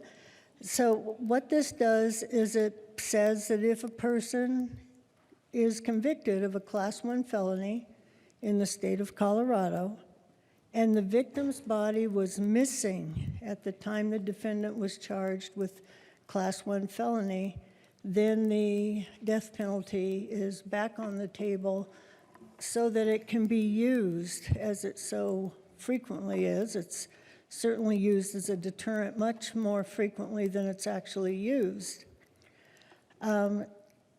I reached out to our DA's office, El Paso County's DA, and asked them if they had any examples of the death penalty being used as a deterrent.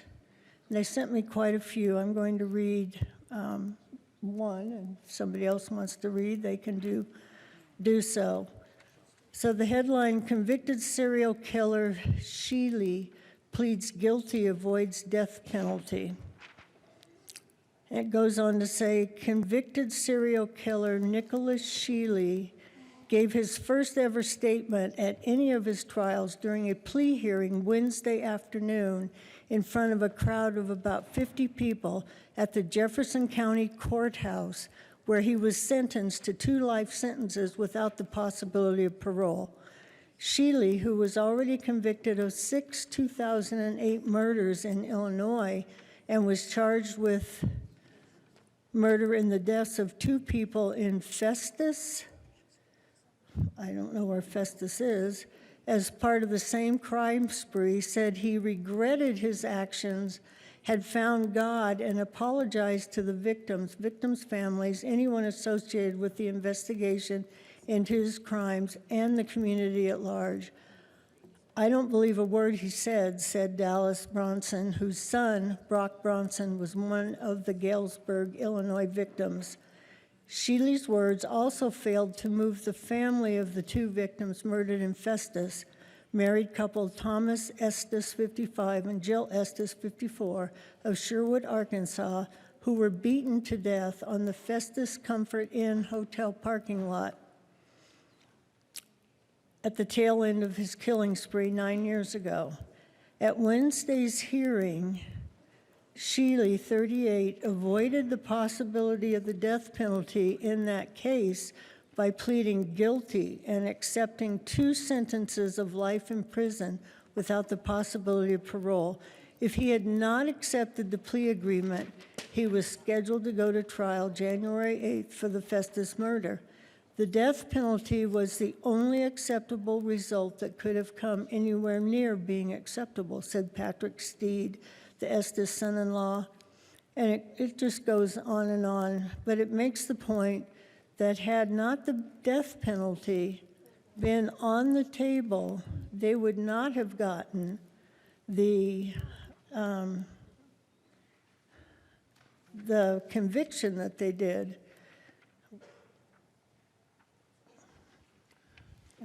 Sorry, I'm losing my spot here. Maybe I've lost my spot.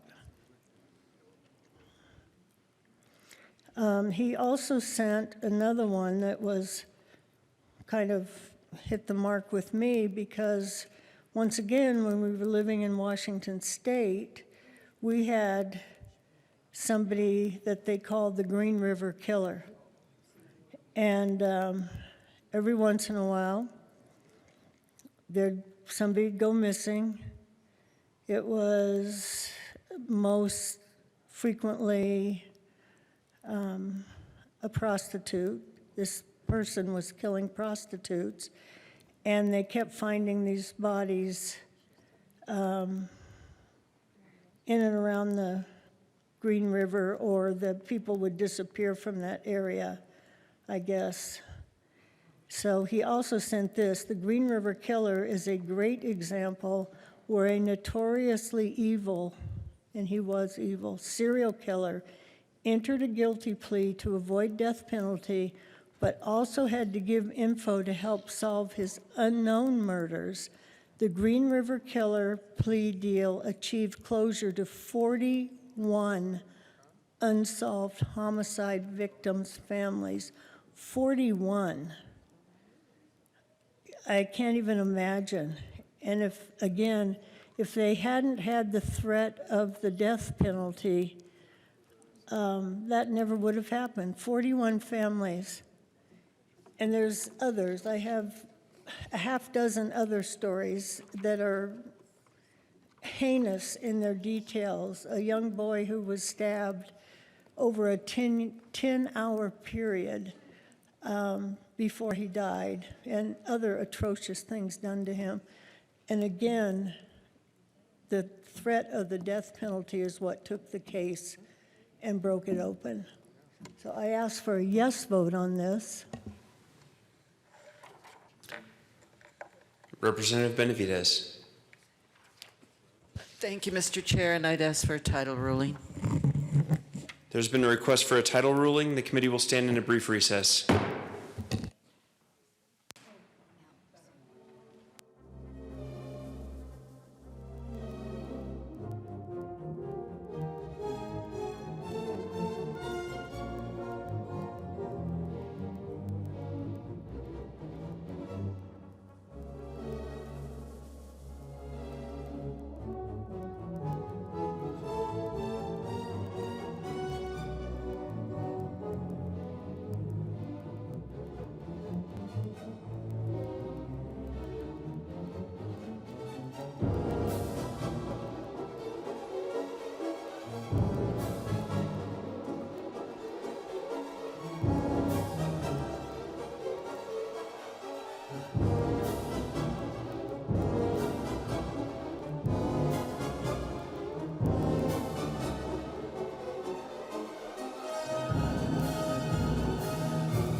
rule that Amendment L31 does not fit under the title of the bill, which pertains to the repeal of the death penalty in all circumstances, whereas this amendment applies to a specific circumstance.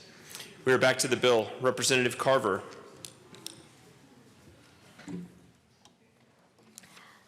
Thank you, Mr. Chair. And I offer Amendment L028 and ask that it be displayed. If I can get it here.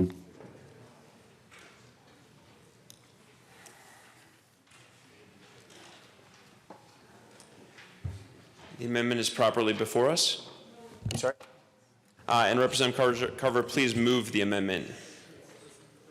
Thank you, Mr. Chair. I move L028 and at this point would like to explain the amendment.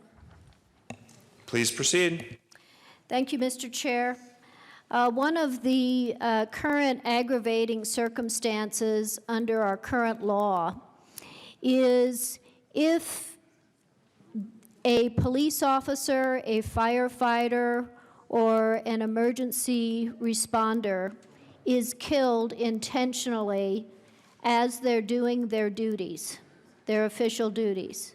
That is an aggravating factor, and as we've already discussed, at least one aggravating factor has to be found before they're eligible for the death penalty. So as we read the headlines about police officers being intentionally assassinated, and these instances are increasing across the country. Members, I submit there are murders where the death penalty is appropriate. This is one. In my view, at least this, and other aggravating circumstances as well. This is part of our current law. It needs to continue to be part of Colorado law. Are we really saying, members, with SB 100, that an individual can go out and deliberately assassinate a police officer? And we will let them live as part of their punishment? That they can deliberately assassinate a firefighter, and yet we cannot consider the death penalty. So I ask for your support of this amendment. Representative Benavidez. Thank you, Mr. Chair. I ask for a title ruling. The committee will stand in a brief recess.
The committee will come back to order.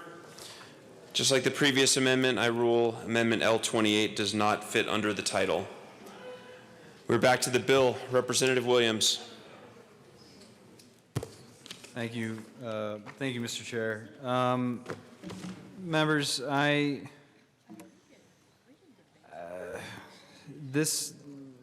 everything that was previously stated by Representative Carver, I think is very germane. As it relates to the bill, the bill title itself does talk about repealing the death penalty by the General Assembly in all circumstances. I don't like the fact that we can't have this as an option when it does concern first responders, police officers, firefighters. I think everything that was stated previously by Representative Carver about the fact that someone could go execute or engage in the murder of a police officer or firefighter is absolutely abhorrent. And the fact that we can't have this as an option is, I think, a mistake. So that, Mr. Chair, I move L033 so I can take a crack at it in a different way. And ask that it be displayed. The amendment is properly before us. Please proceed. So members, I'll just make the argument right here because I have a feeling there's going to be a title challenge right here. In this body and in this body, we have great latitude to define terms. And in this bill, if you'll notice, there is no definition of what the death penalty is or what in all circumstances means. So what I'm doing is I'm defining the terms. So if I wanted to get up in a bill, and if it was germane, and I said roses are daisies or daisies are roses, I could do that. And if you don't like it, you could vote it down, but it is certainly germane to the bill. So I'm saying that the repeal of the death penalty in all circumstances means that the death penalty is not a sentencing option for a defendant convicted of a Class 1 felony in the state of Colorado unless the defendant is convicted of a Class 1 felony in the state of Colorado and a victim of the Class 1 felony was a peace officer, firefighter, or emergency medical service provider engaged in the performance of his or her duties during the commission of the Class 1 felony. Again, you may disagree that that meaning is inappropriate, but I would argue that it certainly fits under the title. And if you don't like it, vote it down. But in this body, I have the ability as a lawmaker, and so do my colleagues, to define what terms are. And I would certainly argue that it fits under the title and ask for a yes vote. Representative Benavidez. Did I move it? I'm sorry, Mr. Chair. I thought I moved it. Okay. Thank you, Mr. Chair. I move for a title ruling. Title ruling has been requested. The committee will stand in a brief recess.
The committee will come back to order. I find that Amendment L33 does not fit under the title. We are back to the bill. Is there further discussion on the bill? Representative Baisley. Thank you, Mr. Chairman. I thought it might be of interest to just talk really on a technical level regarding death penalty. So I'm reading from Justia, which discusses the 14th Amendment that I referred to in my earlier discussion. And I'll read the 14th Amendment reads in Section 1, all persons born are naturalized in the United States and subject to the jurisdiction thereof are citizens of the United States and the state wherein they reside. No state shall make or enforce any law which shall abridge the privileges or immunities of citizens of the United States, nor shall any state deprive any person of life, liberty, or property without due process of law, nor deny to any person within its jurisdiction the equal protection of the laws. So due process requires that the procedures by which laws are applied must be even-handed so that individuals are not subjected to the arbitrary exercise of government power. Exactly what procedures are needed to satisfy due process, however, will vary depending upon the circumstances and subject matter involved. A basic threshold issue respecting whether due process is satisfied is whether the government conduct being examined is part of a criminal or civil proceeding. The appropriate framework for assessing procedural rules in the field of criminal law is determining whether the procedure is offensive to the concept of fundamental fairness. In civil contexts, however, a balancing test is used that evaluates the government's chosen procedure with respect to the private interest affected, the risk of erroneous deprivation of that interest under the chosen procedure, and the government interest at stake. The requirements of due process are determined in part by examination of the settled usages and modes of proceedings of the common and statutory law of England during pre-colonial times and in the earlier years of the country. In other words, the antiquity of a legal procedure is factor weighing in its favor. However, it does not follow that a procedure settled in English law and adopted in this country is or remains an essential element of due process of law. If that were so, the procedure of the first half of the 17th century would be, quote, fastened upon American jurisprudence like a straitjacket only to be loosened by constitutional amendment, unquote. Fortunately, the states are not tied down by any provision of the Constitution to the practice and procedure that existed at the common law, but may avail themselves of the wisdom gathered by the experience of the country to make changes deemed to be necessary. A court proceeding is not a requisite of due process. Administrative and executive proceedings are not judicial, yet they may satisfy the due process clause. Moreover, the due process clause does not require de novo judicial review of the factual conclusions of state regulatory agencies and may not require judicial review at all. Nor does the 14th Amendment prohibit a state from conferring judicial functions upon non-judicial bodies or from delegating powers to a court that are legislative in nature. Further, it is Representative Baisley, I'm sorry to interrupt. Can you help me understand how this connects to the subject of the bill? Yeah, this is describing how the whole process of considering whether to execute to give death penalty, this is all descriptive of the 14th Amendment. So we as a state are permitted to apply the death penalty because of the 14th Amendment to the Constitution, United States Constitution. That's our guidelines, that's our instruction, that's our authority as a state. And this description gives us all the guidelines. It gives us details, technical details towards fulfilling that role as a state.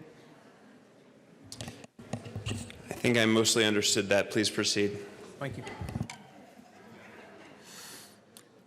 So a court proceeding is not a requisite of due process. Administrative and executive proceedings are not judicial, yet they may satisfy the due process clause. Moreover, the due process clause does not require de novo judicial review of the factual conclusions of state regulatory agencies and may not require judicial review at all. Nor does the 14th Amendment prohibit a state from conferring judicial functions upon non-judicial bodies or from delegating powers to a court that are legislative in nature. Further, it is up to a state to determine to what extent its legislative, executive, and judicial powers should be kept distinct and separate. Although due process tolerates variances in procedure, quote, appropriate to the nature of the case, unquote, it is nonetheless possible to identify its core goals and requirements. First, quote, procedural due process rules are meant to protect persons not from the deprivation, but from the mistaken or unjustified deprivation of life, liberty, or property. Thus, the required elements of due process are those that, quote, minimize substantively unfair or mistaken deprivations by enabling persons to contest the basis upon which a state proposes to deprive them of protected interests, such as life. The core of these requirements is notice and a hearing before an impartial tribunal. Due process may also require an opportunity for confrontation and cross-examination and for discovery, that a decision may be based on the record and that a party be allowed to be represented by counsel.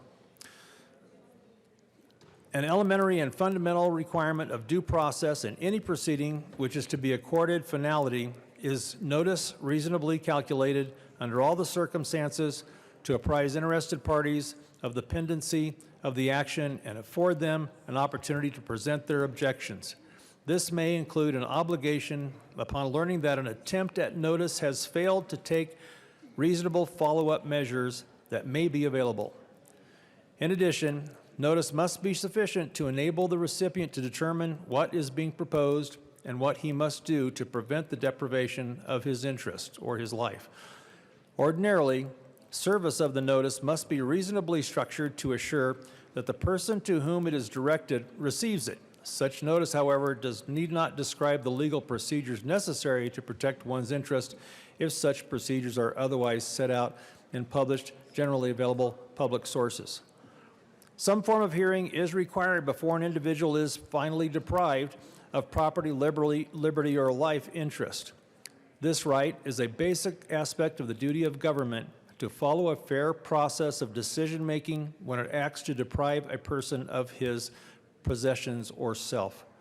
The purpose of this requirement is not only to ensure abstract fair play to the individual, its purpose, more particularly, is to protect his use and possession of property from arbitrary encroachment. Thus, the notice of hearing and the opportunity to be heard must be granted at a meaningful time and in a meaningful manner.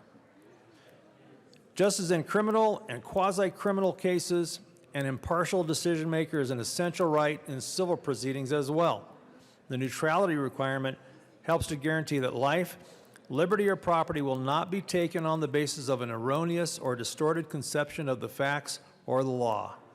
At the same time, it preserves both the appearance and reality of fairness by ensuring that no person will be deprived of his interests in the absence of a proceeding in which he may present his case with assurance that the arbiter is not predisposed to find against him. Thus, a showing of bias or of strong implications of bias was deemed made where a state optometry board made up of only private practitioners was proceeding against other licensed optometrists for unprofessional conduct because they were employed by corporations. Representative Baisley, we're drifting just a little bit here. Can you bring it back to the death penalty, please? I believe you're correct. Let me skip down to the part that that's more relevant.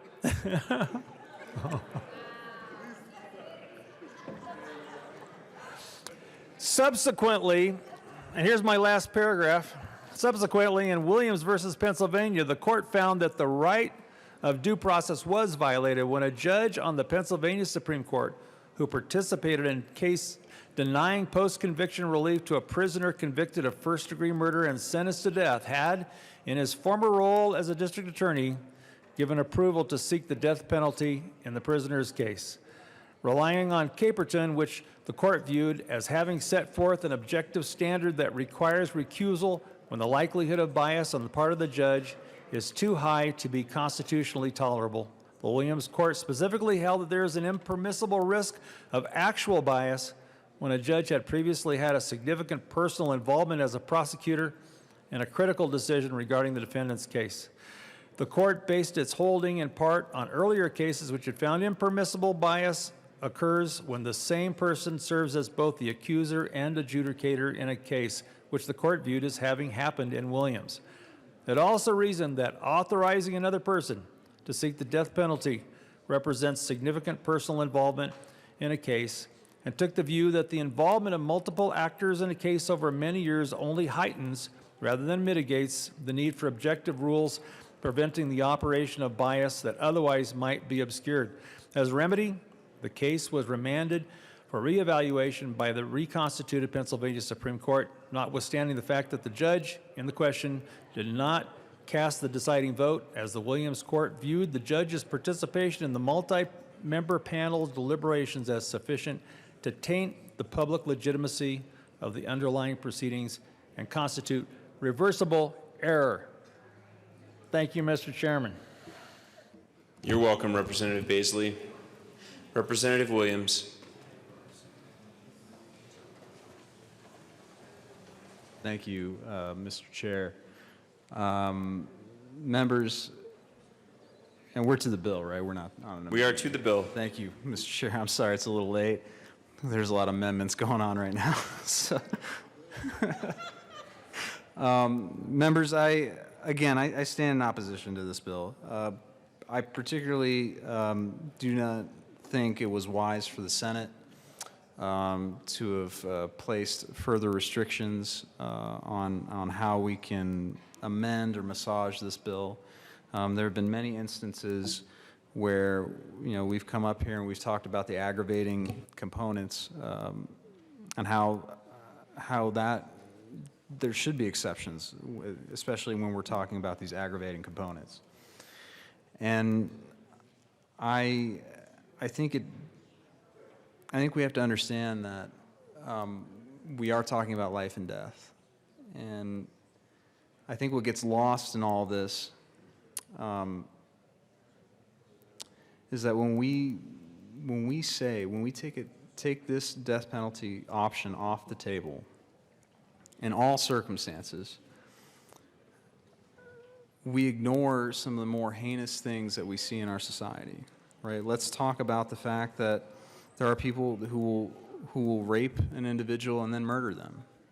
Are those people not worthy of the death sentence? Should that not be an option? Again, I think what's particularly troubling and challenging for me is that you have supporters not coming up here and declaratively stating that these are individuals that should live. I mean, they're implying it obviously with the bill, but when I talk about the previous examples that we've given, especially the two criminals that murdered, for instance, Dr. Pettit's family, I don't hear anyone from the majority coming up and saying those people should live. When we talk about Nathan Dunlap, I don't hear anyone from the majority coming up saying they should live. And I'm curious as to why we're not getting down to those specifics. We want to make general, vague comments about how every life is precious no matter what they've done. But I want to hear it from potentially the bill sponsors and anyone who supports it. Come to the well and let me know. Be honest. Let me know that this person should live. I don't think we're going to see that, and I think there's a good reason why, and the answer is they shouldn't. So I'd ask for a no vote on this bill. Thank you. Representative Sane. Thank you, Mr. Chair. Members, I'm going to move L052 to the bill and ask to be properly displayed. The amendment is properly before us. Please proceed. Thank you, Mr. Chair. Members, we were asked a question earlier. And I believe Representative Williams asked the question, do you truly believe that some of these people that committed the most heinous crimes deserve to live? That the criminals who killed Mrs. Pettit, killed their daughters, doused them in gasoline, deserve to live? Well, now we get to answer that question. What this amendment will do is it reverts it back to the original Senate title so we can have those discussions. So that if somebody executes a police officer, the death penalty could apply. We can have these discussions in full, so those questions could be answered. Does somebody who rapes and kills little girls, should they be allowed to live? Or couldn't their families ask for justice from this state?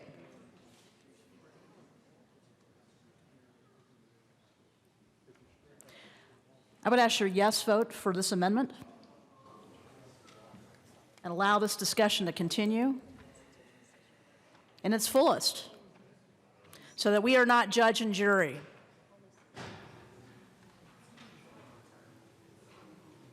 So that we are not judge and jury and not allowing families that option in the most heinous and terrible of cases. Representative Benavides. Thank you, Mr. Chair, and I'd request a title ruling. The committee will stand in a brief recess.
The committee will come back to order.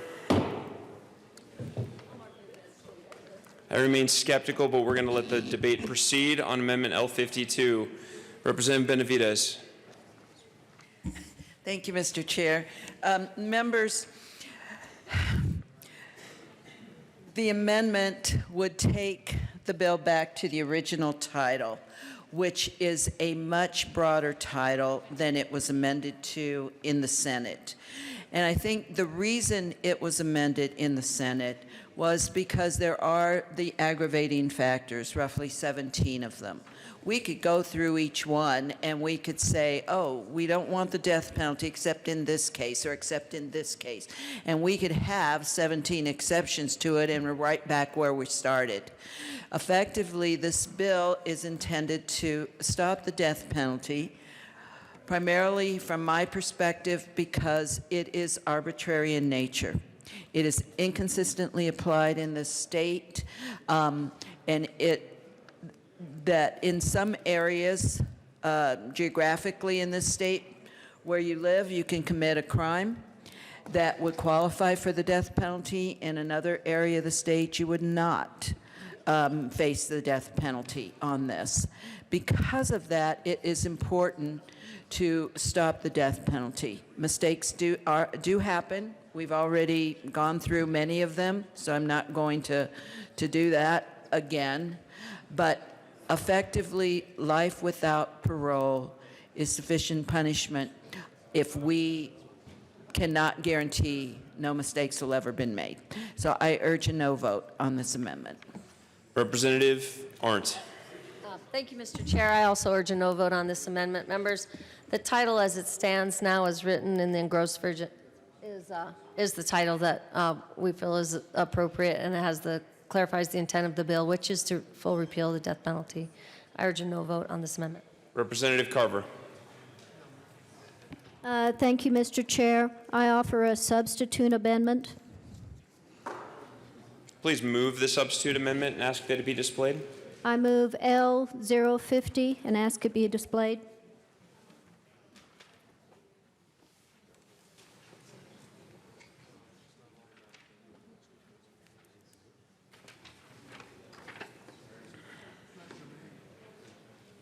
Yeah, I don't think that's...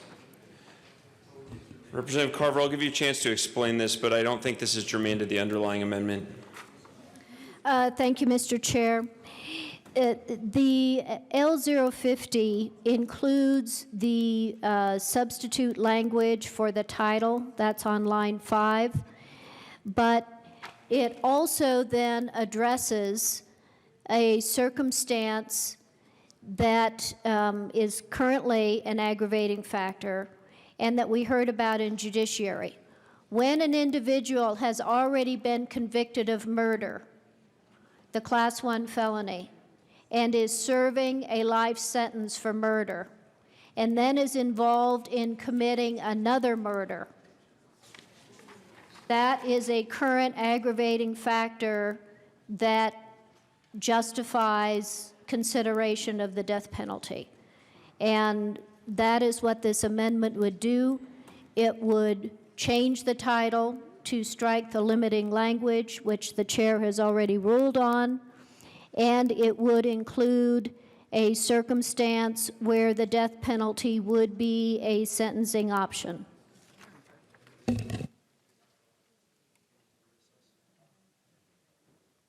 All right, I rule this amendment is not germane to the underlying amendment. We are back to Amendment L52. I'm sorry? That's not part of the rules. I can make rulings on points of order. Is there further discussion on Amendment L52? Representative Williams. Thank you, Mr. Chair. I support this amendment, and I ask that there be a yes vote, but I also understand that there are amendments being drafted right now, and I would ask that moving forward that we would at least have a discussion about whether or not an amendment is germane to an underlying amendment moving forward. But the necessity for this amendment, members, is because it's wrong. Pure and simple, it's wrong not to have potentially exceptions. In the Senate, what you saw was an attempt to, I think, avoid very hard discussions, right? When we're talking about first responders, when we're talking about police officers, when we're talking about, other aggravating circumstances, these are discussions that should be had. And this is the reason why we're pushing hard for these discussions, because at the end of the day, there are crimes that are so heinous that the death penalty is absolutely warranted. And we saw that. We saw that, and we continue to see it in the various examples that have been brought up. And that's why we're trying to get back to a place where we can have honest discussions about who and when the death penalty should be an option. And Mr. Chair, with that, I move L053 and ask that it be displayed as a substitute amendment.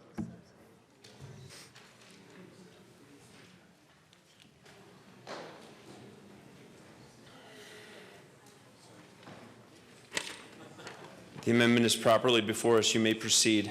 Thank you, Mr. Chair. I'll make the argument right now.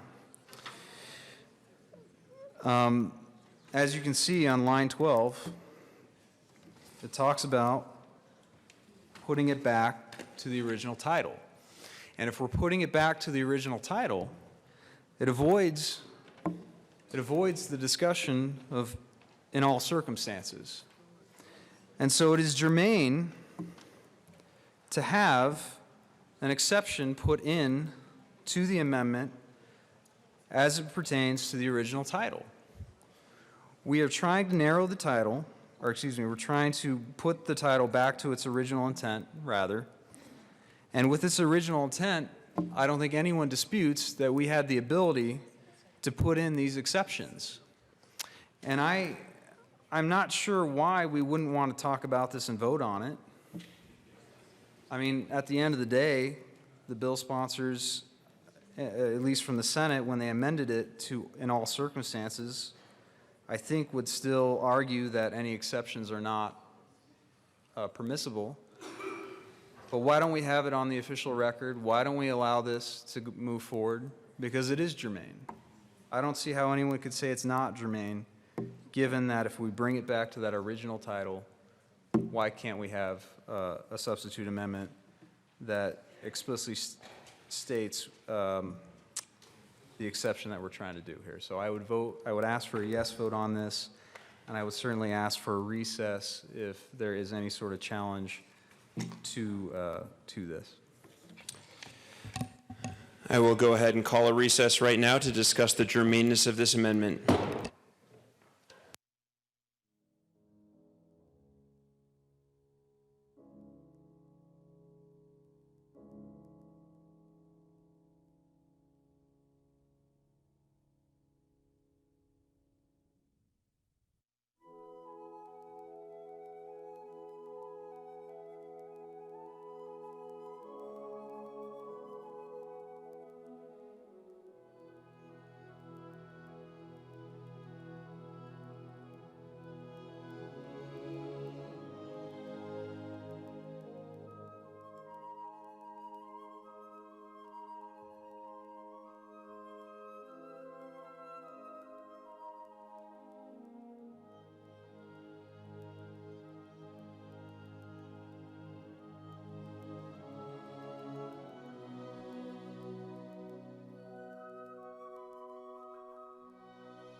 The committee will come back to order.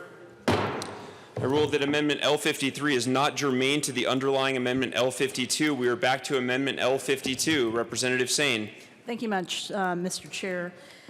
And members, this is an important discussion. We've talked about the heinousness of certain crimes. Because we're not giving the voters an option, because this has a safety clause, because we're ruling absolutely, we need to revert the title to what was originally introduced in the Senate. And why is that? Concerning the repeal of the death penalty. And there are some circumstances that are so heinous. We should give families that option. We shouldn't be judge and jury. At any point in time, even at 2 o'clock in the morning, that discussion should be open and on the table and transparent. There are circumstances which invite execution-style murder. We don't have to go far from our borders to see this at play with the execution of law enforcement, with the execution of government officials that get in the way of those who are actually in power, de facto government, even if they're not government in name.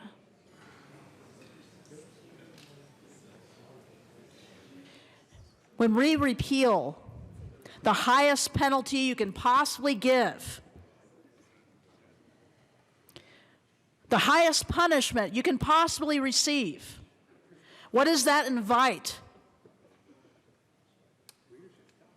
to our cities, our towns, our rural areas,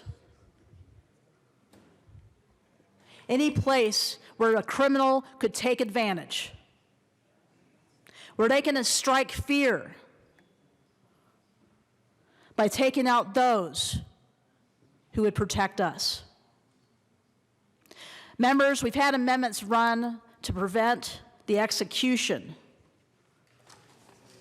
of law enforcement by saying, no, this deserves the death penalty.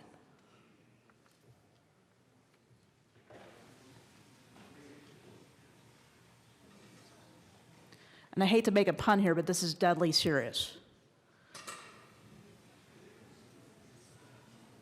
In places where you do not have the highest punishment, invites those to take advantage. And that affects everyone in Colorado. That disrupts public health, safety, and welfare. And we're giving no voice to those who have suffered the most among us. We won't even allow them to petition their government on this bill, which some will want to do right away. They're not going to want to wait. So members, I would ask for a yes vote on this. And let's allow a full discussion. Unless, as Representative Williams invited, come up here and tell us why you think the most heinous crimes don't deserve the death penalty.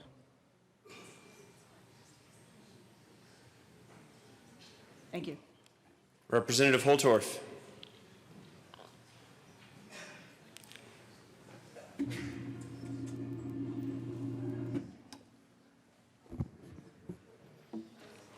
Thank you, Mr. Chairman, esteemed colleagues.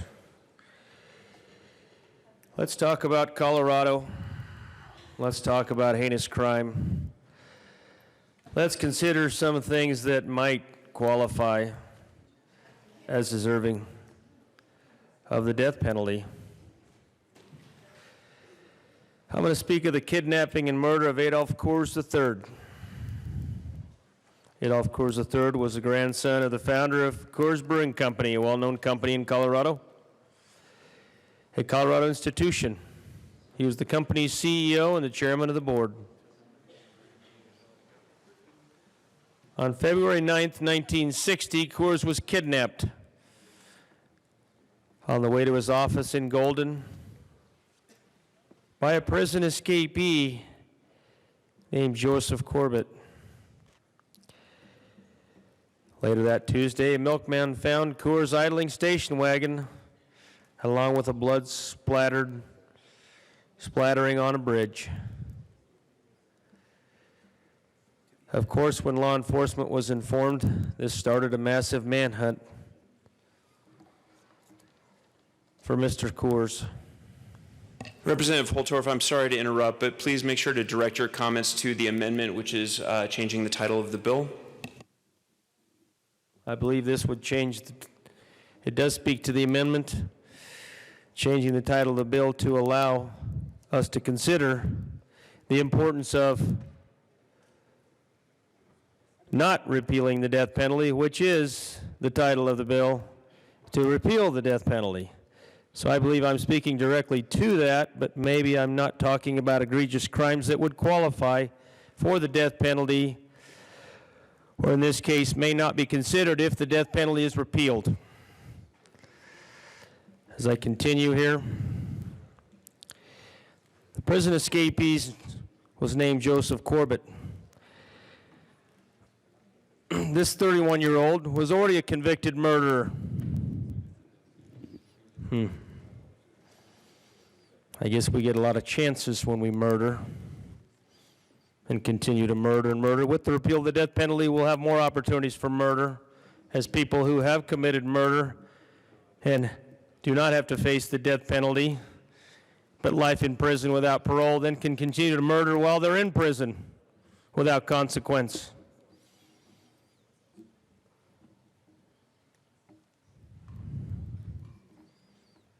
Well, maybe that won't happen. Well, maybe it will. I guess it depends on the person. But most people that murder don't care. They don't care about taking a life. They're murderers. They've made that choice.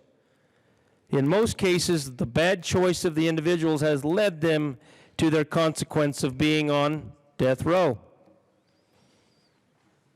Not in all cases, but in most cases. Make no mistake about it.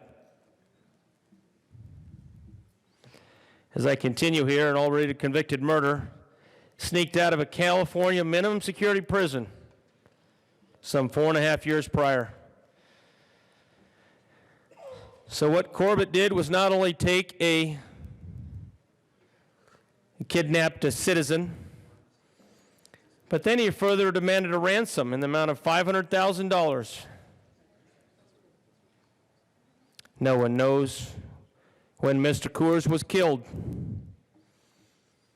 Was it shortly after the kidnapping? Or was it long after the kidnapping? The kidnapping of the brewery magnate made international headlines.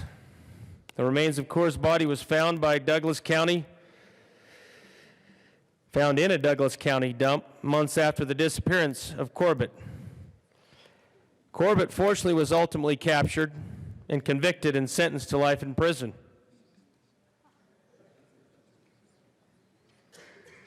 Was justice done? God will only know. He was released on parole because of the good grace of our judicial system. Later in his life, in 2009, at the age of 80, he took his own life. But I don't even want to talk about Adolph Coors III and the heinous crime that was committed against him and his family, who had to live with that. Let's talk about the murder of John Benet Ramsey. Would that crime rise to the level of the heinousness required? I don't know. A young innocent girl in her home, feeling that she should be safe at home. This is one of the notorious crimes, the most notorious crime in Colorado history, and one that remains unsolved today. Christmas Eve, 1996.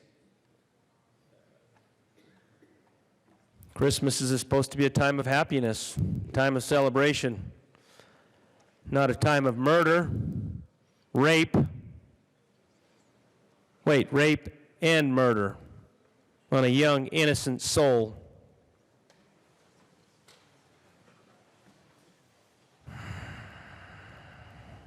There are many theories as to what happened. Many intruder theories.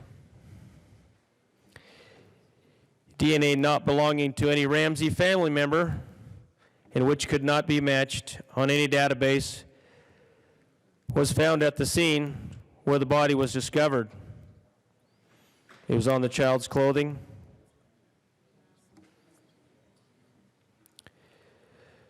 So the technology of DNA does acquit family members, perhaps. But you talk about heinous crimes. You talk about, in no case in modern times should the death penalty be considered. According to the bill sponsors? Well, I will tell you, in Colorado, if the guilty parties could be identified through DNA analysis, I would commit and I would attest as I look up to the gallery that the majority of the citizens of this great state would agree, and a jury of peers would agree that that crime would rise to that level.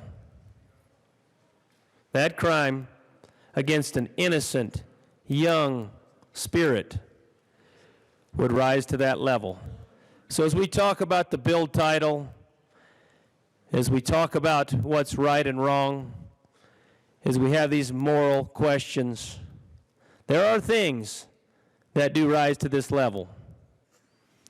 And I would submit the murder of John Benet Ramsey is one of those things. Thank you, Mr. Chairman. Is there further discussion on Amendment L52? Seeing none, the question before us is the adoption of Amendment L52. All those in favor say aye. Aye. All opposed, no?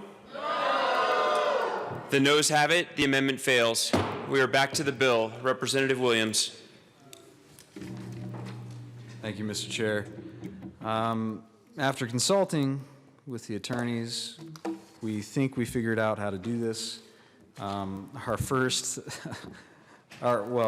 Our mistake last time was making it a substitute amendment. So with that, Mr. Chair, I move L005 as an amendment to the bill and ask that it... Properly before us, please proceed, Representative Williams. I'm sorry, Mr. Chair. I'm being told I gave the wrong amendment number. I move L053, just to be clear. Spoken with the attorneys to make sure that we got it right. So I would ask for a yes vote on this. Representative Williams, we have both done considerable conversing with the attorneys on these issues. We will take a brief recess to discuss the title. Representative Benavides. Thank you, Mr. Chair. I was just about to request a title ruling. Very good. You're way ahead of me. We'll stand in a brief recess.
The committee will come back to order. And can be invigorating at times. I'm sure our amendment attempts have woken up some of the members who are a little bit tired, and maybe that's a good thing, maybe it's a bad thing, I don't know. But members, I still rise in opposition to this bill. And, you know, I implore the members to understand that there are heinous crimes for which the death penalty is certainly appropriate. And I would certainly encourage my colleagues, especially on this side of the aisle, to be ready to come and defend justice as we see it and allow for the death penalty to continue on. But let me give you an example of someone who I think the death penalty should be an option for. And this is particularly a good example. You all might be aware of the Golden State Killer, Joseph James DeAngelo.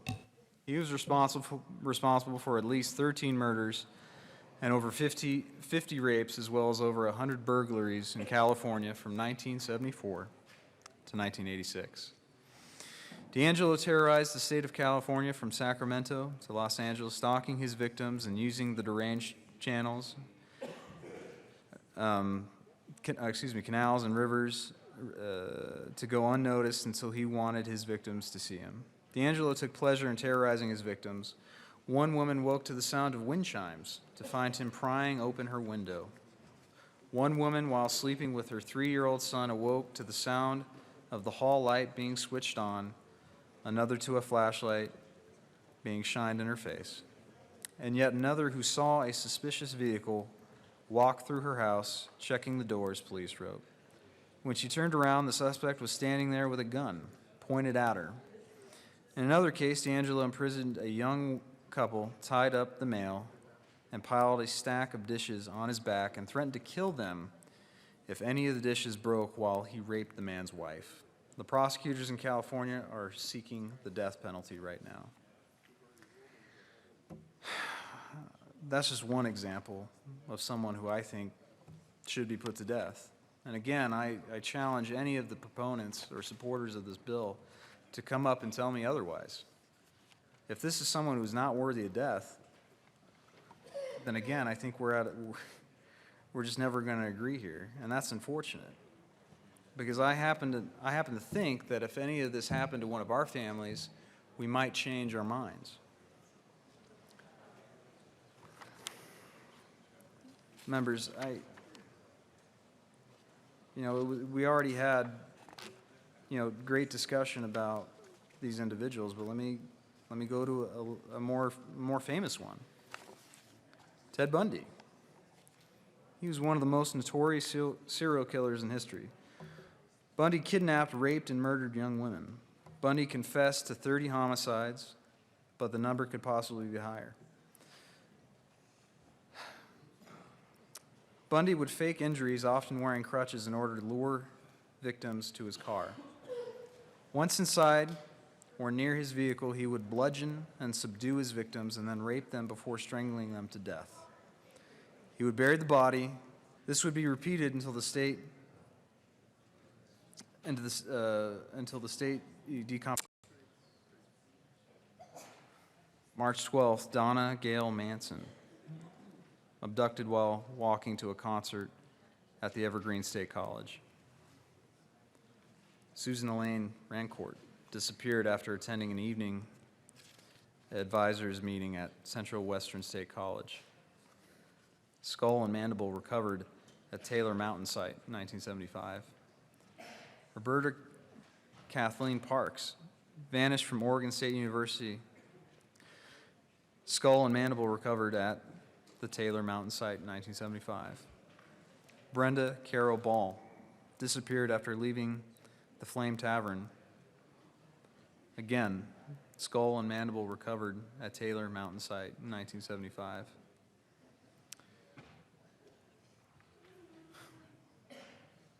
Janice Ann Ott, abducted from Lake Sammamish State Park. Excuse me, I can't pronounce it correctly, but nevertheless, she was abducted in broad daylight, and her skeletal remains were recovered at Nisqually Site in 1975. Denise Marie Nasland, abducted 4 hours after Ott from the same park. Nancy Wilcox, ambushed, assaulted, and strangled in Holiday, Utah. Melissa Ann Smith, vanished from Midvale, Utah, body found 9 days later in a nearby mountainous area. Laura Ann Aim, disappeared, bludgeoned, raped, body discovered by hikers in American Fork Canyon. Members, this goes on. This goes on a lot. And I challenge any of the proponents to come up here right now and tell me that Ted Bundy should live. I mean, honestly, right? We're making the argument right here that the death penalty, the repeal of the death penalty by this General Assembly should occur in all circumstances. All circumstances. And yet I don't see anyone coming down here and giving me any definitive or declarative statement that someone like Ted Bundy should live, had he not been executed anyway. No one's coming up here and telling any of my colleagues over here that Nathan Dunlap should be allowed to live. And I think that's very telling. The silence surrounding those specific cases, I think, illustrates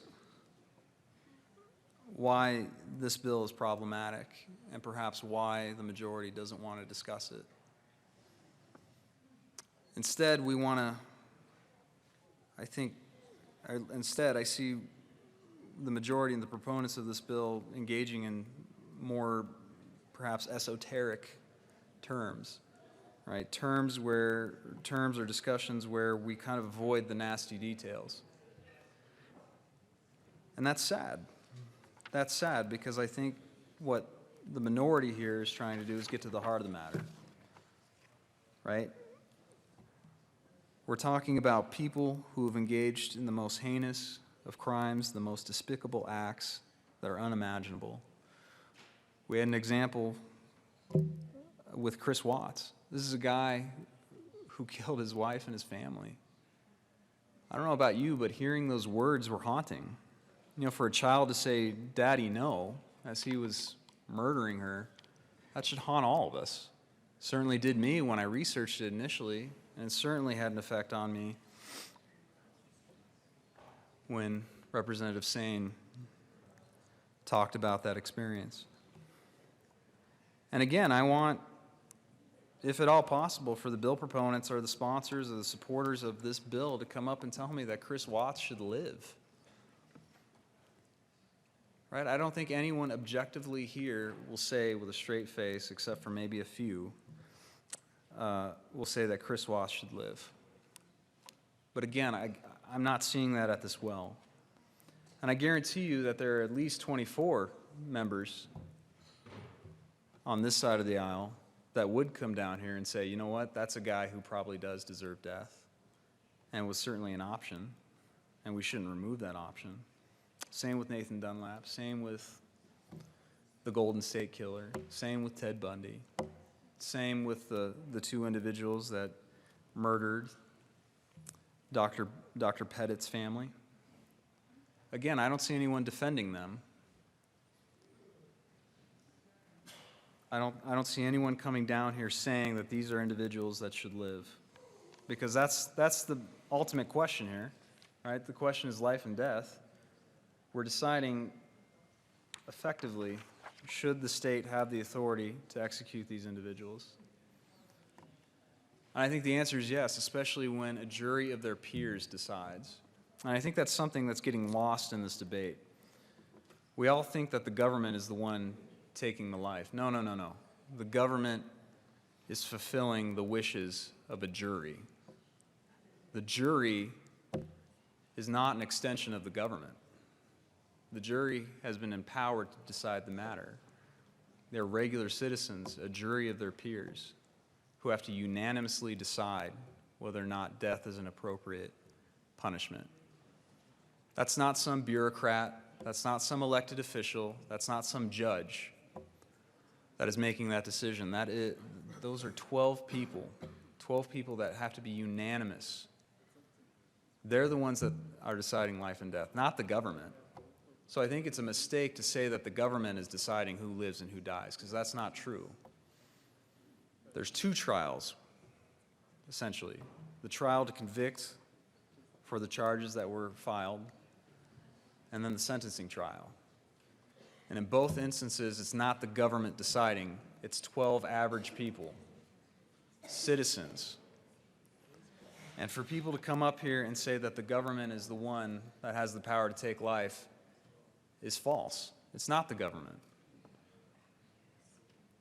These aren't the government. The government is merely acting upon the wishes of 12 average individuals. And I think we at least need to acknowledge that that's the fact.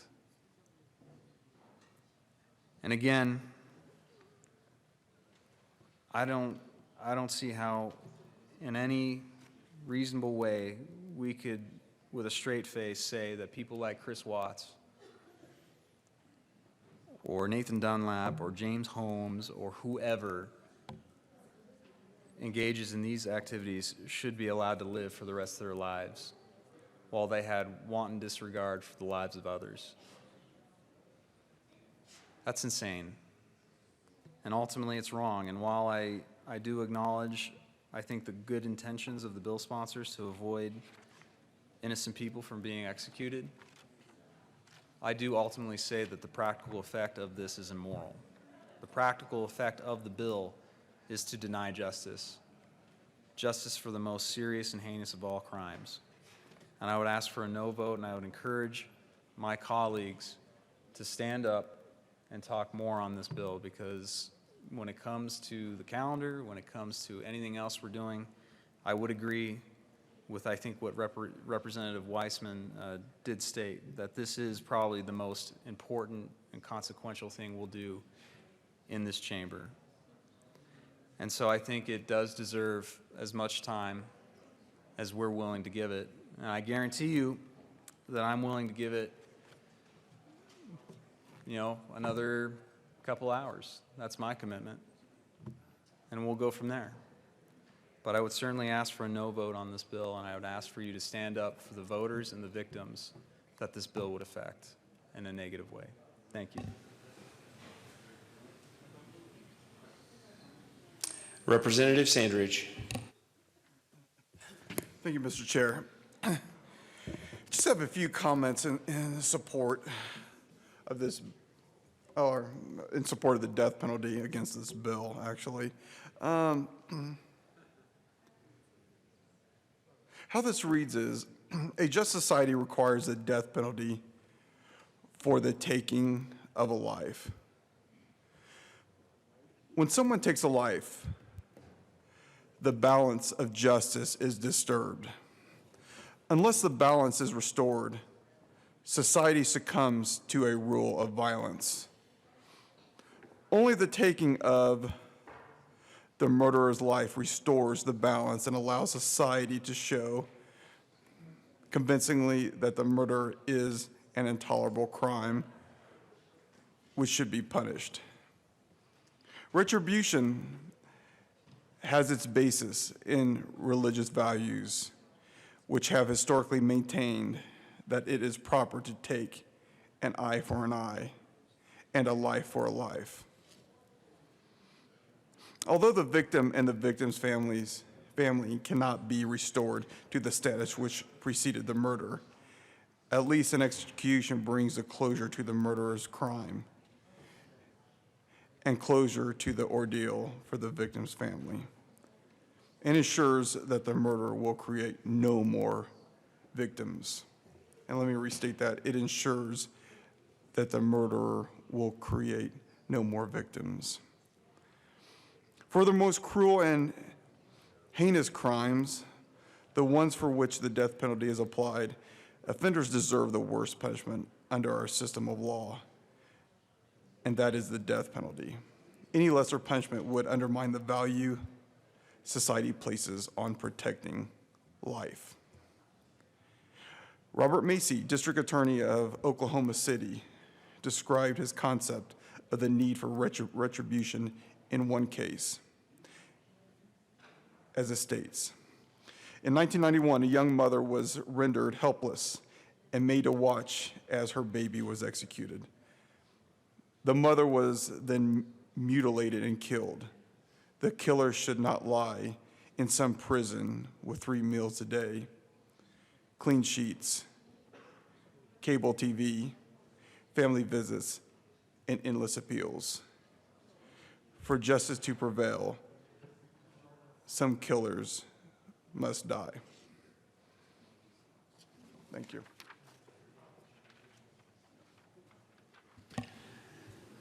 Representative Humphrey. Thank you, Mr. Chair. Members, good morning again. As we approach, well, we've got the 3 o'clock hour. What I'd like to read for you is the testimony of David Mulhausen on the subject of the death penalty deters crime and saves lives. This is a source that was cited in the previous chapter that I read on the death penalty. David Mulhausen, research fellow in empirical policy analysis. And this is he's testifying before a committee, and this is his testimony. This testimony was delivered on June 27, 2007, before the Subcommittee on the Constitution, Civil Rights, and Property Rights of the Committee on the Judiciary of the United States Senate. My name is David Mulhausen. I am Senior Policy Analyst in the Center for Data Analysis at the Heritage Foundation. I thank Chairman Russell Feingold, Ranking Member Sam Brownback, and the rest of the subcommittee for the opportunity to testify today. The views I express in this testimony are my own and should not be construed as representing any official position of the Heritage Foundation. While opponents of capital punishment have been very vocal in their opposition, Gallup opinion polls consistently demonstrate that the American public overwhelmingly supports capital punishment. In Gallup's most recent poll, 67% of Americans favor the death penalty for those convicted of murder, while only 28% are opposed.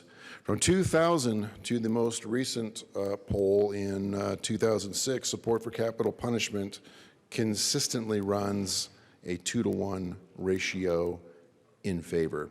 Despite strong public support for capital punishment, federal, state, and local officials must continually ensure that its implementation rigorously upholds constitutional protections such as due process and equal protection of the law. However, the criminal process should not be abused to prevent the lawful imposition of the death penalty in appropriate capital cases. Alleged racial discrimination in capital punishment sentences. As of December 2005, there were 37 prisoners under a sentence of death in the federal system. Of these prisoners, 43.2% were white, while 54.1% were African American. The fact that African Americans are a majority of federal prisoners on death row and a minority in the overall United States population may lead some to conclude that the federal system discriminates against African Americans. However, there is little rigorous evidence that such disparities exist in the federal system. Under a competitive grant process, the National Institute of Justice awarded the Rand Corporation a grant to determine whether racial disparities exist in the federal death penalty system. The resulting 2006 Rand study set out to determine what factors, including the defendant's race, victim's race, and crime characteristics, affect the decision to seek a death penalty case. 3 independent teams of researchers were tasked with developing their own methodologies to analyze the data. Only after each team independently drew their own conclusions did they share their findings with each other. When first looking at the raw data without controlling for case characteristics, Rand found that large race effects within the decision to seek the death penalty are more likely to occur when the defendants are white and when the victims are white. However, these disparities disappeared in each of the 3 studies when the heinousness of the crimes was taken into account. The RAND study concludes that the findings support the view that decisions to seek the death penalty are driven by characteristics of crimes rather than by race. RAND's findings are very compelling because 3 independent research teams using the same data but different methodologies reached the same conclusions. While there is little evidence that the federal capital punishment system treats minorities unfairly, some may argue that the death penalty systems in certain states may be discriminatory. One such state is Maryland. In May 2001, then Governor Paris Glendening instituted a moratorium on the use of capital punishment in Maryland in light of concerns that it may be unevenly applied to minorities, especially African Americans. In 2000, Governor Glendening commissioned University of Maryland professor of criminology Ray Paternoster to study the possibility of racial discrimination in the application of the death penalty in Maryland. The results of Professor Paternoster's study found that black defendants who murder white victims are substantially more likely to be charged with a capital crime and sentenced to death. In 2003, Governor Robert L. Ehrlich wisely lifted the moratorium. His decision was justified. In 2005, a careful review of the study by Professor of Statistics and Sociology Richard Burke of the University of California, Los Angeles, and his co-authors found that the results of Professor Paternoster's study do not stand up to statistical scrutiny. According to Professor Burke's reanalysis, quote, for both capital charges and death sentences, race either played no role or a small role that is very difficult to specify. In short, it is very difficult to find convincing evidence for racial effects in the Maryland data, and if there are any, they may not be, there it is somewhere, additive. Further, race may have a small influence because cases with a black defendant and a white victim or other racial combination are less likely to have a death sentence. The deterrent effect of the death penalty. Federal, state, and local officials need to recognize that the death penalty saves lives. How capital punishment affects murder rates can be explained through general deterrence theory, which supposes that increasing the risk of apprehension and punishment for crime deters individuals from committing crime. Nobel laureate Gary S. Becker's seminal 1968 study of the economics of crime assumed that individuals respond to the costs and benefits of committing crime. According to deterrence theory, criminals are no different from law-abiding people. Criminals rationally maximize their own self-interest, that is utility, subject to constraints, prices, incomes that they face in the marketplace and elsewhere. Individuals make their decisions based on the net costs and benefits of each alternative. Thus, deterrence theory provides a basis for analyzing how capital punishment should influence murder rates. Over the years, several studies have demonstrated a link between executions and decreases in murder rates. In fact, studies done in recent years using sophisticated panel data methods consistently demonstrate a strong link between executions and reduced murder incidents. The rigorous examination of the deterrent effect of capital punishment began with research in the 1970s by Isaac Ehrlich, currently a University of Buffalo Distinguished Professor of Economics. Professor Ehrlich's research found that the death penalty had a strong deterrent effect. While his research was debated by other scholars, additional research by Professor Ehrlich reconfirmed his original findings. In addition, research by Professor Stephen K. Layson of the University of North Carolina at Greensboro strongly reconfirmed Ehrlich's previous findings.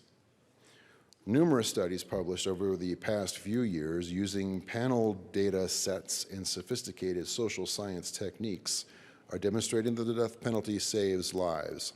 Panel studies observe multiple units over several periods.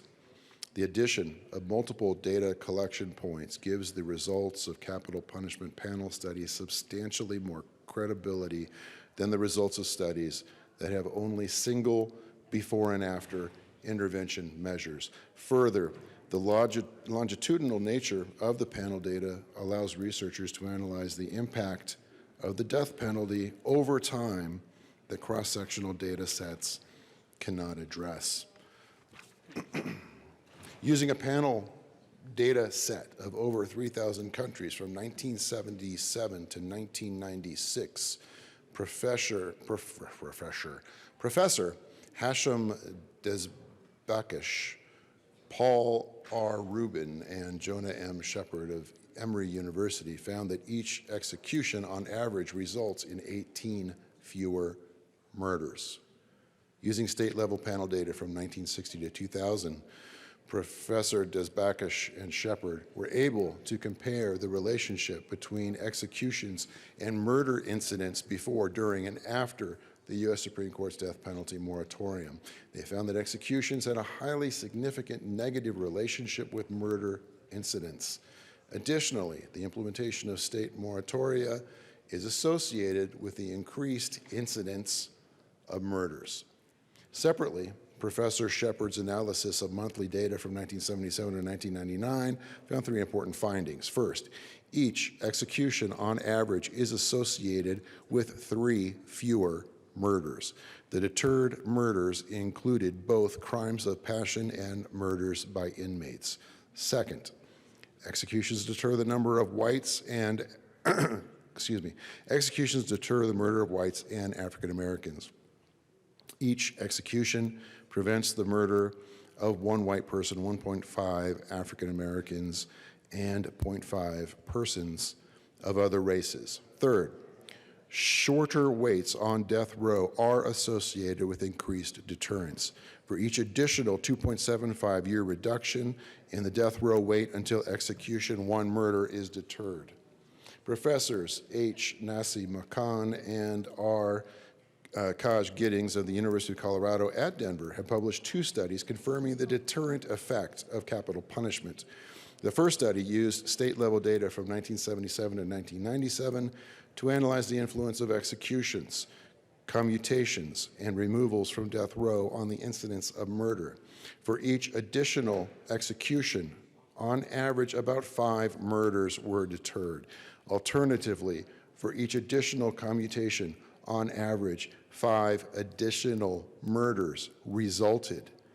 A removal from death row by either state courts or the U.S. Supreme Court is associated with an increase of 1 additional murder. Addressing criticism of their work, Professors McCann and Giddings conducted additional analyses and found that their original findings provided robust support for the deterrent effect of capital punishment.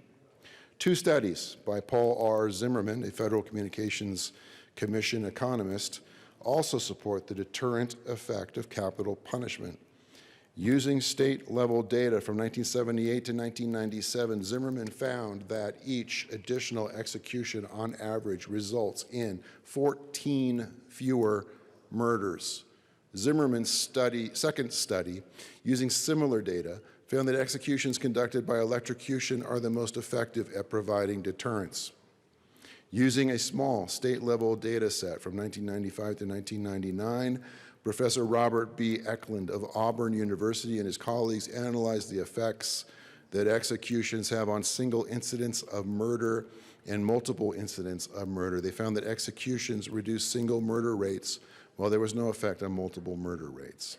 In summary, the recent studies using panel data techniques have confirmed what we learned decades ago. Capital punishment does, in fact, save lives. Each additional execution appears to deter between 3 and 18 murders. While opponents of capital punishment allege that it is unfairly used against African Americans, each additional execution deters the murder of 1.5 African Americans. Further, moratoria, commuted sentences, and death row removals appear to increase the incidence of murder. The strength of these findings has caused some legal scholars originally opposed to the death penalty on moral grounds to rethink their case. In particular, Professor Cass R. Sunstein of the University of Chicago has commented, if the recent evidence of deterrence is shown to be correct, then opponents of capital punishment will face an uphill struggle on moral grounds. If each execution is saving lives, the harms of capital punishment would have to be very great to justify its abolition, far greater than most critics have heretofore alleged. Conclusion, Americans support capital punishment for two good reasons. First, there is little evidence to suggest that minorities are treated unfairly. Second, capital punishment produces a strong deterrent effect that saves lives. Thank you, members. I urge a no vote on this bill. Thank you. Representative Baisley. Thank you, Mr. Chairman. I'm concerned that if we follow through with this bill, that we'd just be right back here trying to correct the error in a few years. This report from WMAL reads briefly, a Maryland state senator said he plans to introduce a bill to reinstate the death penalty in Maryland following the shooting last week of 5 employees of a granite supply shop in Harford County. 3 people were killed, and the suspect allegedly shot another man in Delaware before his capture. Senator Bob Cassilly announced his intentions at a press conference held to update the suspect's legal status.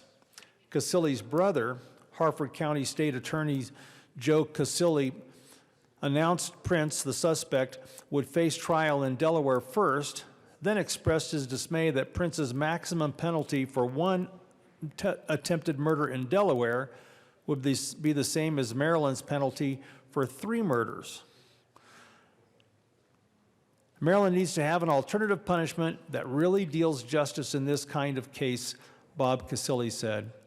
His bill would put the death penalty back on the table for cases involving murders of 2 or more people in a single incident, serial murders, murders of law enforcement performing official duties, murder of a witness to a crime that carries maximum penalties, murder that occurs during a first-degree rape or first-degree sex offense, and a murder during the commission of a hate crime. It's not unusual to see lawmakers in states that have abolished the death penalty attempt to reinstate it. It usually comes as a reaction to a heinous crime, said Death Penalty Information Center Executive Director Robert Dunham. Now, this is reflective of what the Wall Street Journal describes in what is the actual effectiveness of capital punishment.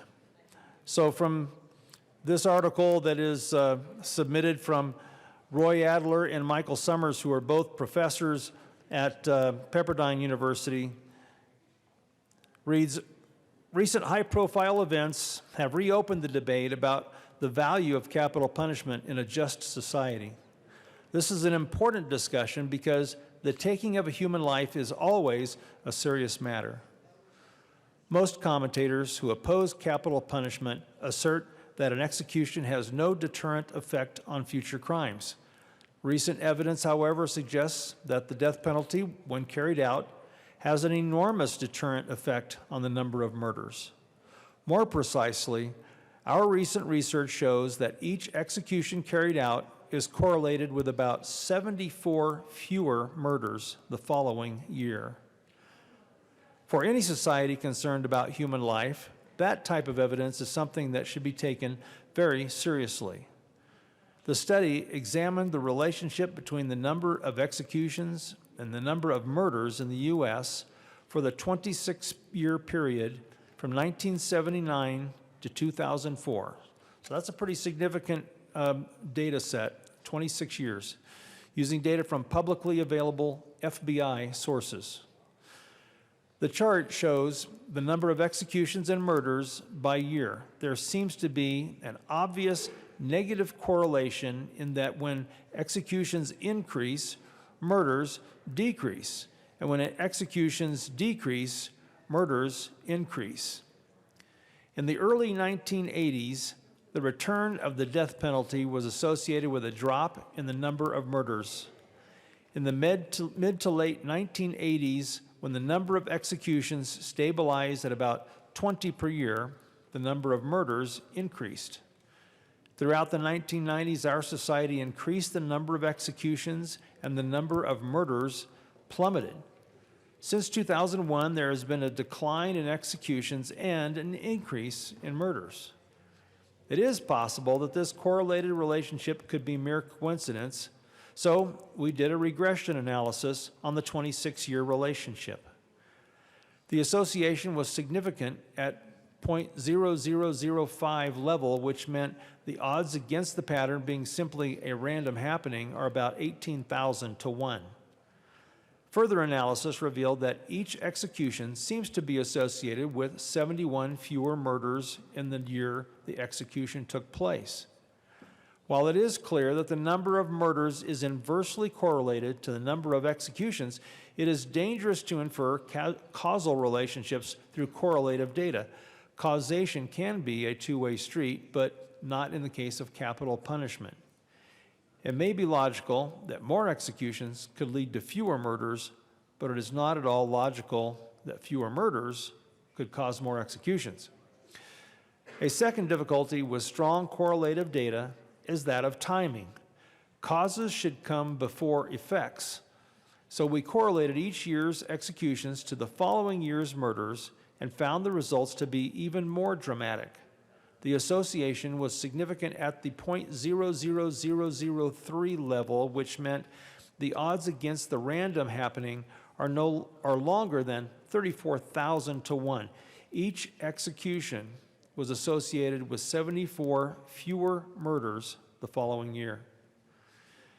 Diehard campaigners against capital punishment could argue that there might be yet a third variable, such as stronger police presence or a population shift to urban areas related to each of the other two variables. Such a variable might exist, but until it can be identified, Occam's razor suggests the simplest solution is probably the actual solution. We know that, for whatever reason, there is a simple but dramatic relationship between the number of executions carried out and a corresponding reduction in the number of murders. The conclusion that each execution carried out is associated with the saving of dozens of innocent lives creates an extraordinarily difficult moral dilemma for those who campaign against the death penalty. Until now, those activists could look into the eyes of a convicted killer, hear his or her sad story, work tirelessly to set aside the execution, and with that goal accomplished, feel good about having saved a life. But these data suggest that the moral equation is not nearly so simplistic. It now seems that the proper question to ask goes far beyond the obvious one of, do we save the life of this convicted criminal? The more proper question seems to be, do we save this particular life at a cost of the lives of dozens of future murder victims? That is a much more difficult moral dilemma which deserves wide discussion in free society. Thank you, Mr. Chairman.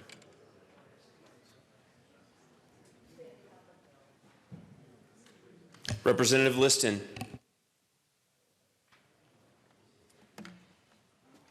Thank you, Mr. Chairman.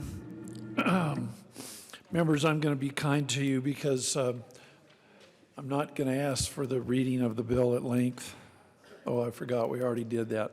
So, no, actually, I'm just going to make a few brief comments that I've been thinking about, and just want to get on the record.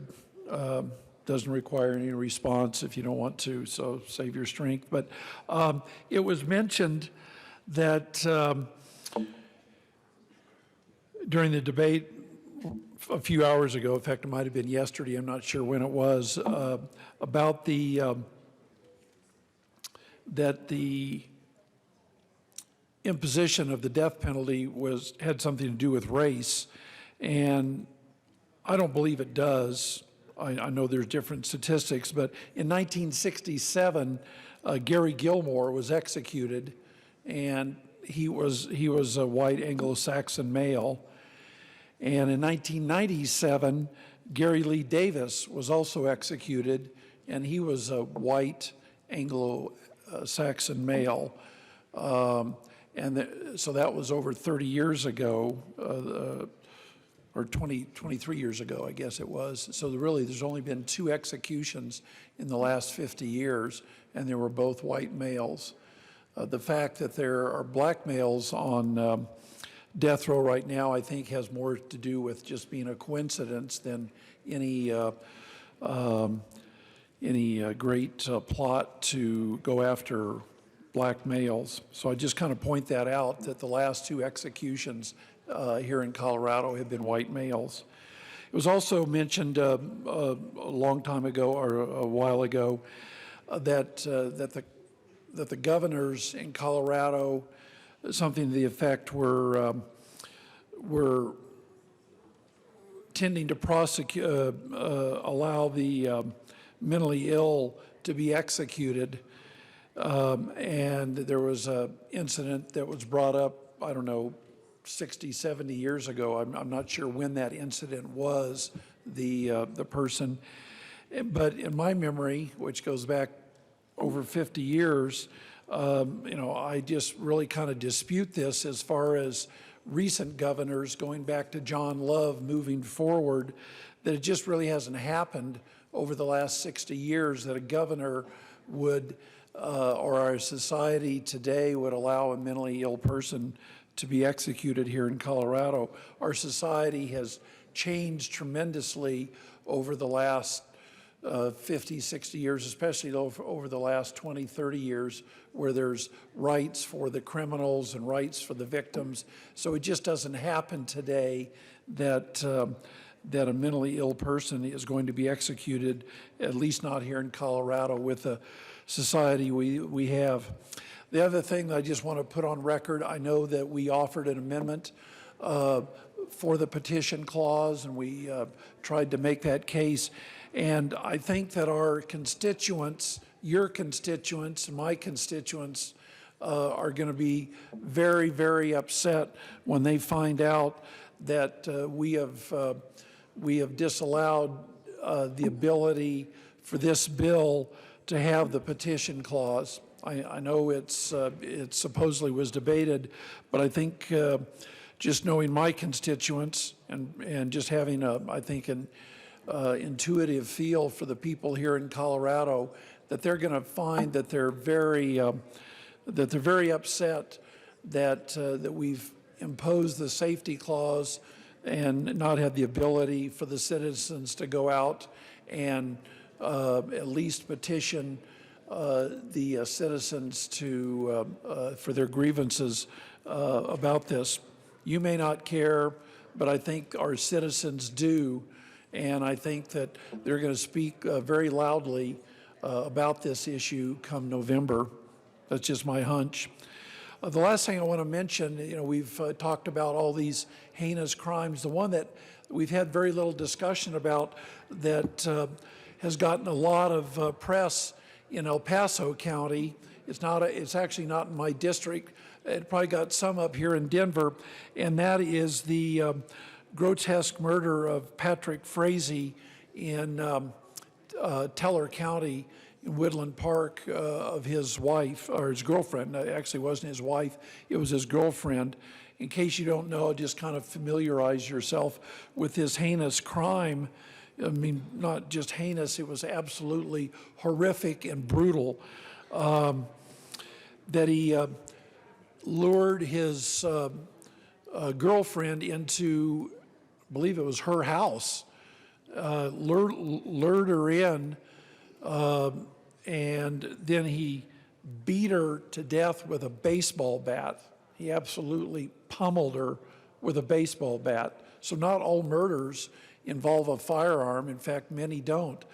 But just the gruesomeness of just pummeling her with a baseball bat, how terrible and awful that is. But he wasn't done. After she was hopefully dead, then he dismembered her, and she was pregnant with his child. He dismembered her, cut her up.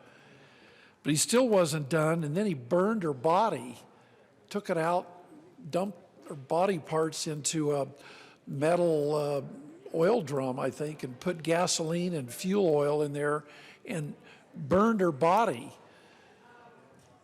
and watched her burn, but he still wasn't done.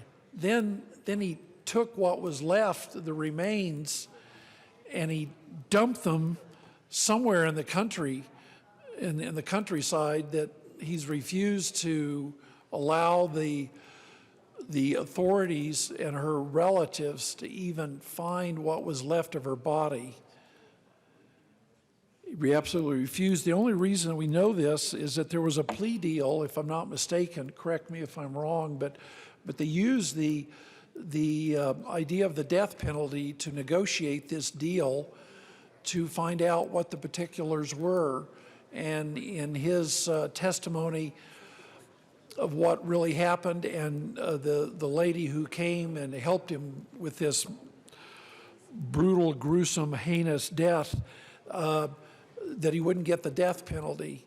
So my point being is that the death penalty, if they had not had the death penalty to negotiate with him, this evil person, Patrick Frazee, who I believe is he's now down in Canyon City somewhere, which is probably too good for him. In fact, I know it's too good for him, is we would never know these details of his girlfriend and her baby in the womb, of what happened to her and how gruesome it was.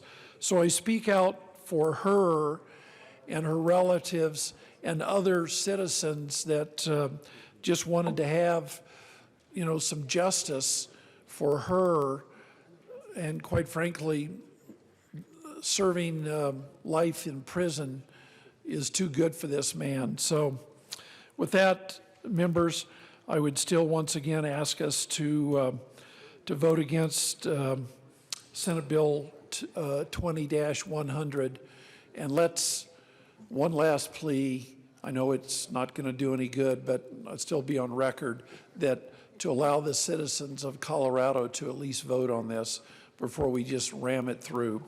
Thank you, members. I know that you watched. I can tell you were all paying attention with rapt attention. Maybe you weren't, but I hope the citizens out there in Colorado did. Thank you very much. Representative Holtorf.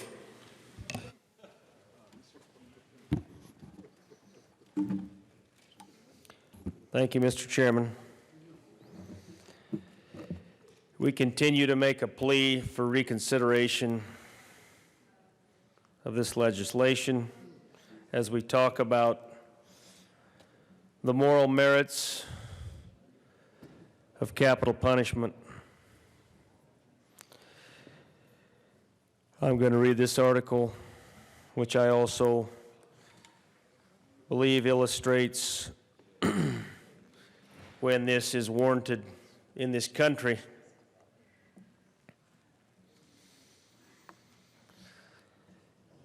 The article starts, I am 25 and still afraid of the dark. Victims' families wrestle with grief as they weigh the death penalty on the ballot. This is the Los Angeles Times. You see, California already went down this road, and they realized they made a mistake. But we're a little behind California. We're like the little brother trying to catch up. We're just a little behind, but we're trying to catch up. But when we get there, we might realize that maybe we shouldn't have ran that race because we ran the wrong direction. But time and history will make that determination. But as I read this article, on a cool afternoon in October, Sandra Friend sits near a patch of green clover outside her small country home near Yuba City, thinking of her late son as the wind rustles through the trees. Boy, that sounds familiar. Testimony we've heard tonight from one of our representatives. Of course, most of you aren't listening to that. and I know it wasn't going to sway you, because apparently nothing will. But I'll continue to read the article. Friend 43 says she wants California voters to know what kind of offenders are on death row. Now, I've heard proponents of this bill say that there's grave injustice, that the system makes mistakes, and we can't afford to make one mistake. So no one should have capital punishment, because even though statistically it's illustrated that less than 2% mistakes could be made using some statistical analysis, that's too much. But I continue. Men like Robert Boyd Rhodes, who sodomized, tortured, and killed 8-year-old Michael Lyons 2 decades ago. Sodomized, tortured, and killed an 8-year-old child. Sodomized, tortured, and killed an 8-year-old child. I don't think you did. Sodomized, tortured, and killed an 8-year-old child. What kind of a heinous, twisted spirit would do that? Well, we know. I'll continue. She recalls that investigators, oh wait, let me take a step back. There's no crime heinous enough for capital punishment, because anything you do against humanity can be washed away. Apparently, maybe life in prison is sufficient, according to the proponents of this. But I would argue that there are crimes so heinous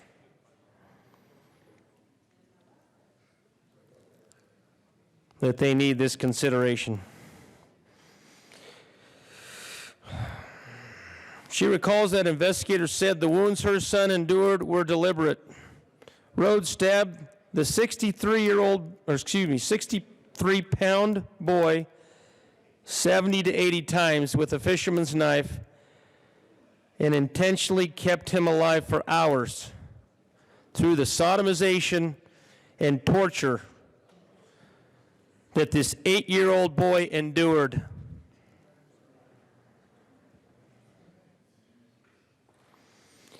From the very first, this is a quote, from the very first inflicted wound to Michael, it was 10 hours to the last, friend said. 10 hours. For a grown man to inflict that kind of painful torture on a child,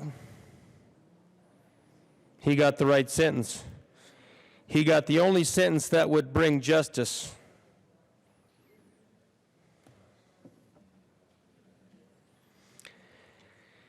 As voters consider doing away with the death penalty on November 8th, public opinion on capital punishment has hit a record low.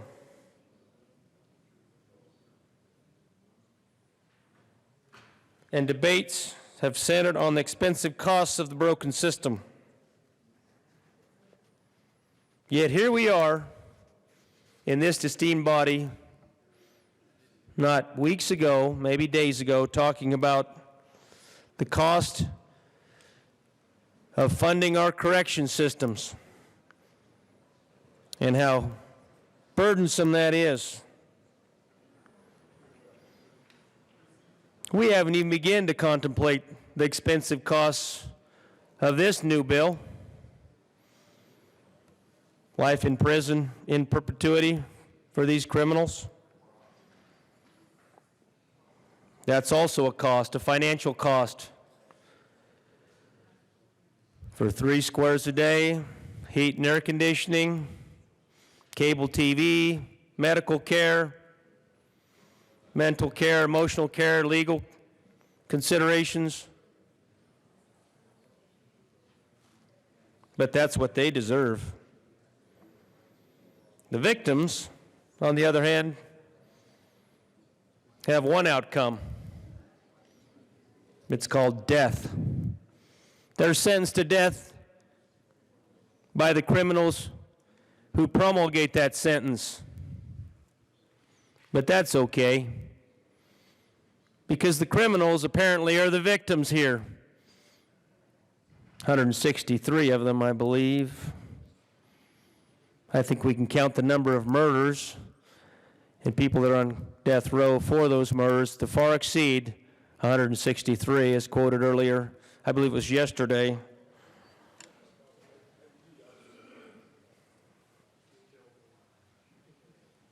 California has the largest death row population in the country.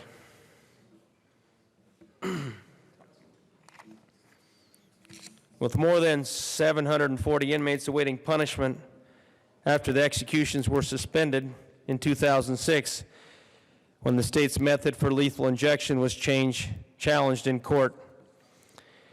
Their appeals go directly to the state Supreme Court and take an average of 25 years. But we need a safety clause, which is comical. Safety clause of what might happen in the next 90 days.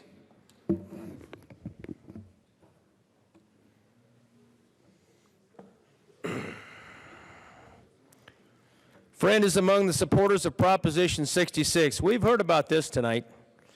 California made a mistake and they're trying to fix it. According to this article, which intends to speed up the system. If approved by voters, the proposal would designate court trials to take on initial challenges to convictions and require appointed lawyers who don't typically take capital appeals to represent death row inmates. Would also require that the entire appeals process be limited to within 5 years of a death sentence. 5 versus 25. Opponents of the proposition argue its provisions could increase the possibility of killing innocent people. Well, wait a minute. How ironic is that?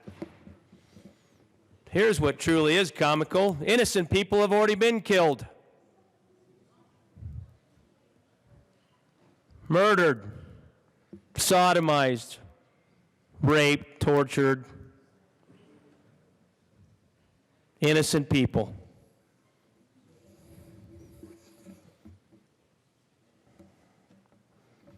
People's sons, daughters, husbands, wives. They warn that inexperienced attorneys would have to handle complicated petitions, contend that more cases would fall to lower courts, struggling with clogged dockets, lower funding for investigators and expert witnesses. Now I can drone on and on and on. I know you're not listening. I hope Colorado is. I grow weary and tired of the victims that people won't stand up for. But we sure want to stand up for criminals.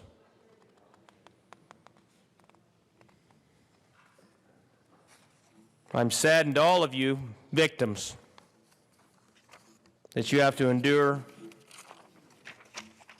what we are enduring in this debate. I strongly oppose this bill, and I yield to the chairman. Thank you, Representative Holtorf. I appreciate your kind yielding. Just so you know, that's not technically a thing we do here. Representative Soper. Thank you, Mr. Chair. I rise once again in opposition to this bill. And Mr. Chair, I would like to move Amendment L063 and ask that it be properly displayed.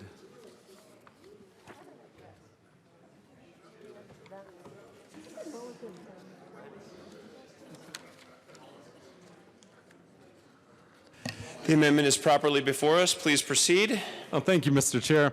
Now, I know this evening or this morning, to be technical, we've gotten used to title rulings, so I hope this is not the subject of a title ruling here, because under Rule 32C, I move to strike the enacting clause.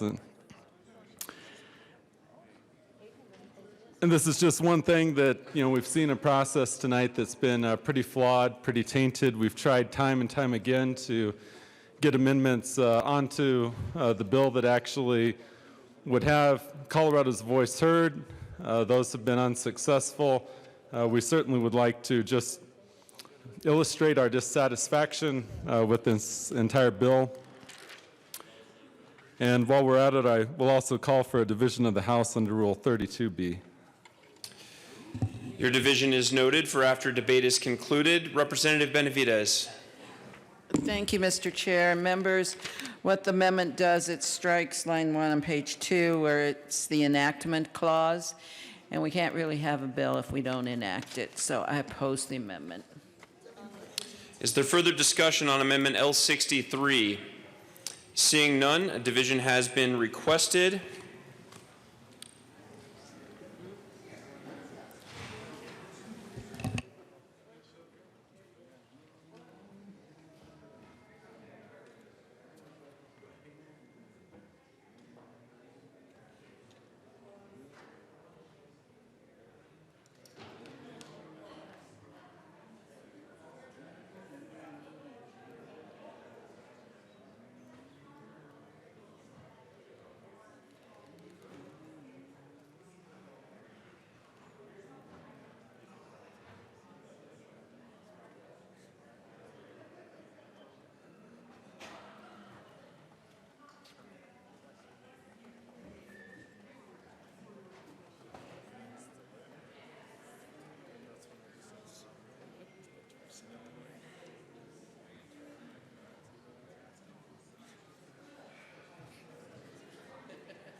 The question is the adoption of Amendment L63. A division has been requested.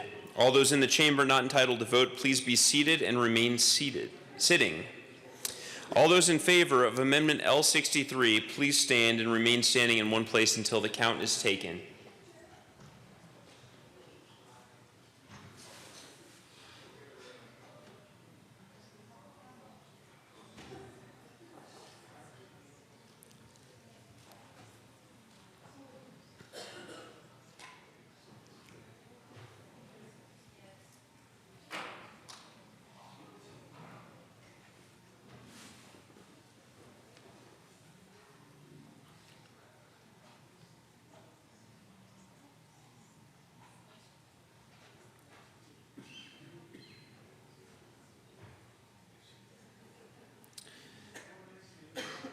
You may be seated. All those opposed, please stand and remain standing in one place until the count is taken.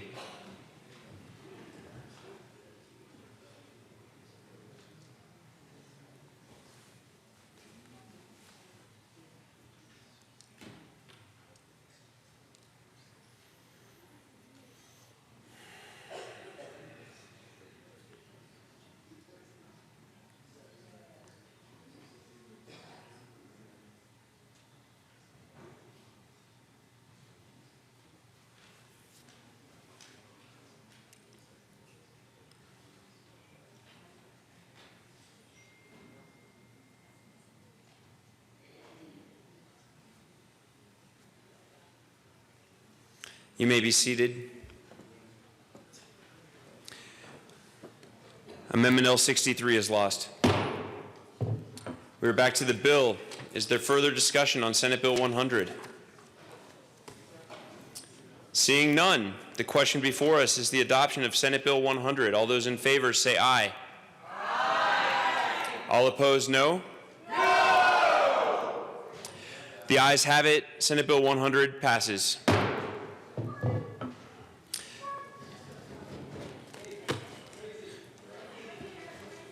Mr.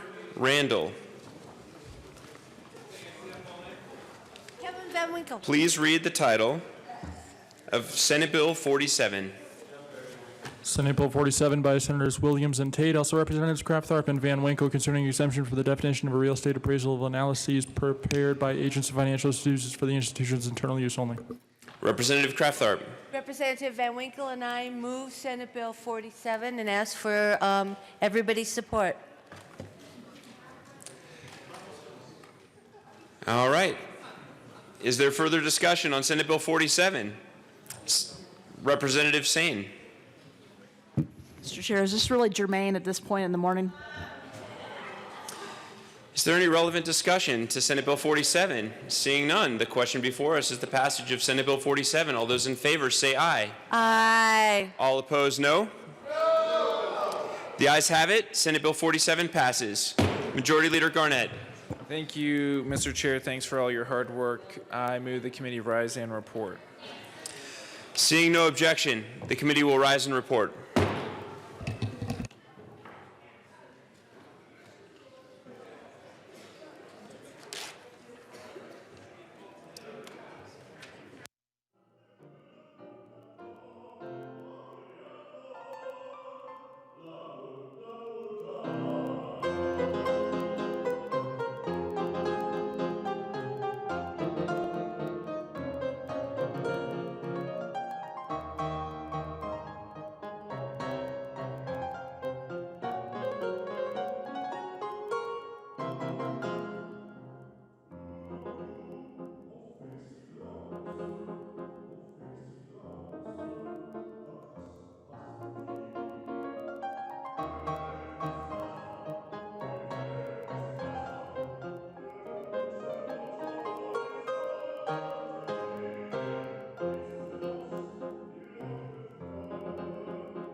The House will come back to order.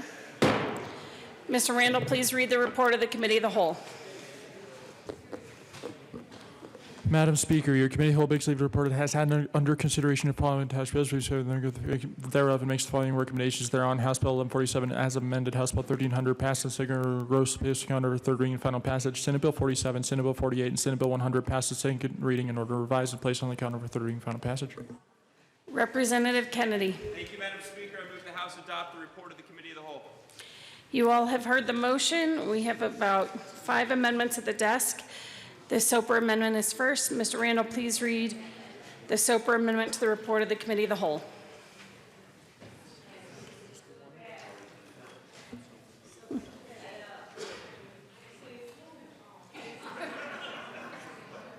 Representative Soper moved to amend the report of the Committee of the Whole to reverse the action taken by the committee in not adopting the following Soper Amendment L063 to Senate Bill 100 to show the said amendment passed the House and that Senate Bill 100 is amended lost. Monsieur Soper. Merci, Madam Speaker. I move the Soper Amendment to the Committee of the Whole. Allons-y. And I ask for a we vote. You all have Representative Arndt. Thank you, Madam Speaker. This is the amendment to strike the enacting clause, which gets rid of the entire bill, and I urge a no vote. The question before us is the Soper amendment to the report of the Committee of the Whole. Is there any further discussion? Seeing none, Mr. Randall, please open the machine, and members, please vote.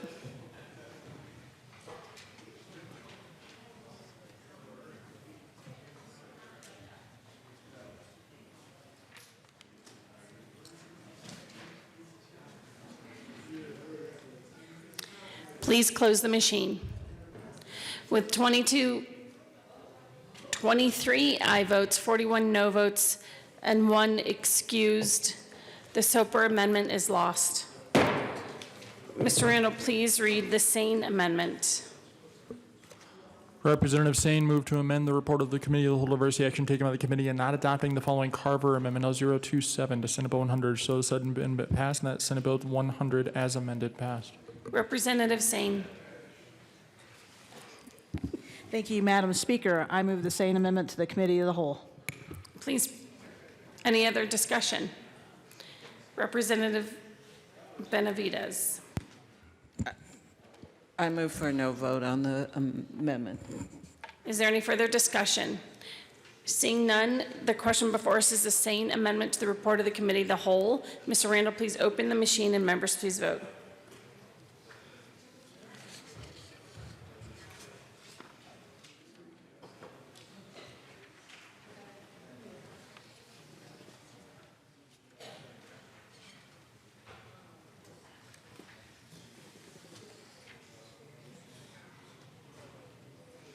Alex Valdez, please close the machine. Paisley, please close the machine. With 27 aye votes, 37 no votes, and 1 excuse, Senate Bill 100 is lost. I'm sorry. The sane amendment to the report of the Committee of the Whole is lost. Woo! Sorry, I'm a little tired. Please read the next sane amendment. Representative Sane moved to amend the report of the Committee of the Whole diversity action taken by the committee in not adopting the following sane amendment L052 to Senate Bill 100. So said amendment passed. That Senate Bill 100 as amended passed. Representative Sane.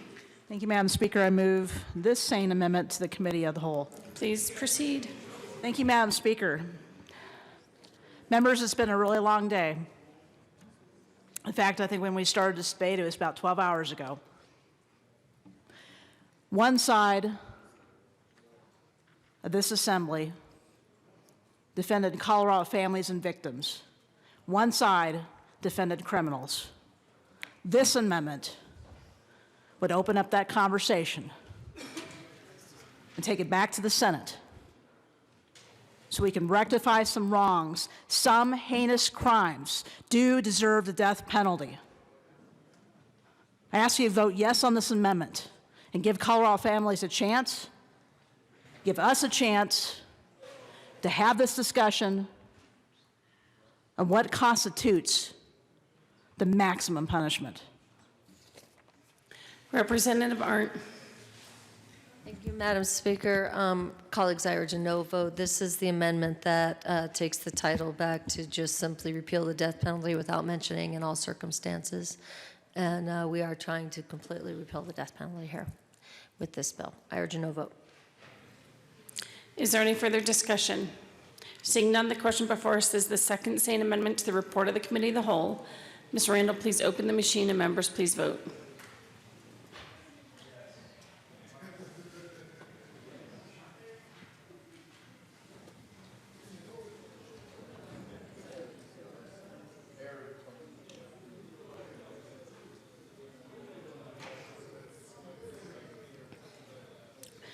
Please close the machine.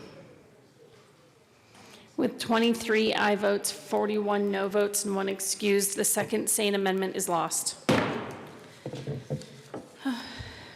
Mr. Randall, please read the Williams amendment.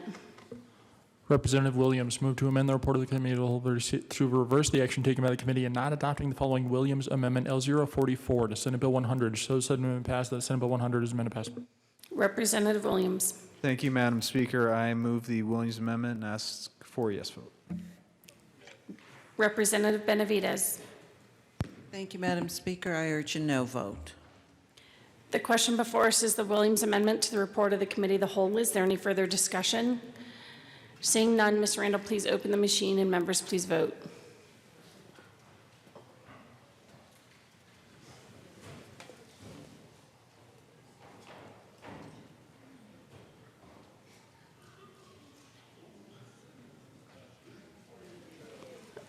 Please close the machine.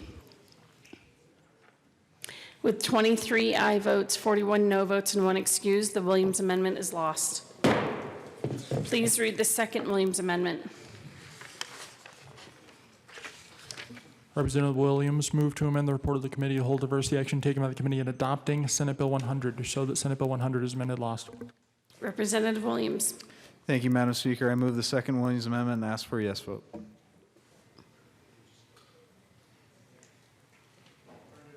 Representative Arndt. Thank you, Madam Speaker. I urge a no vote. The question before us is the second Williams amendment to the report of the Committee of the Whole. Is there any further discussion? Seeing none, Mr. Randall, please open the machine and members, please vote.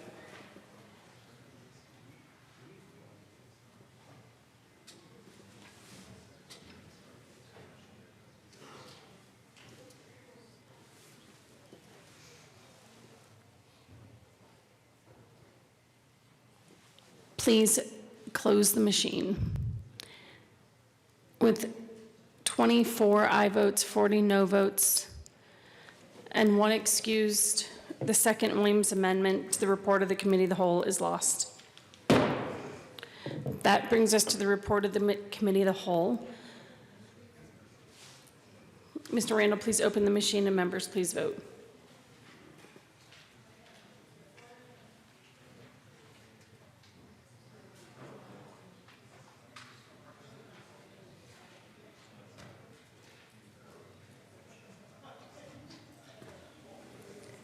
Please close the machine. With 41 aye votes, 23 no votes, and 1 excuse, the report of the Committee of the Whole is passed. Majority Leader Garnett. Thank you, Madam Speaker. I'm going to make an announcement about the rest of the day. Members, the upon adjournment committees are going to postpone their work, and it will be the afternoon committees that start at 1:30 that you'll have to report to. We won't report back to the floor. And so when we're all done with announcements, I will move that we stand in recess until later this afternoon. But long debate, and thank you for keeping it respectful. So you will Not not. coming back to the floor.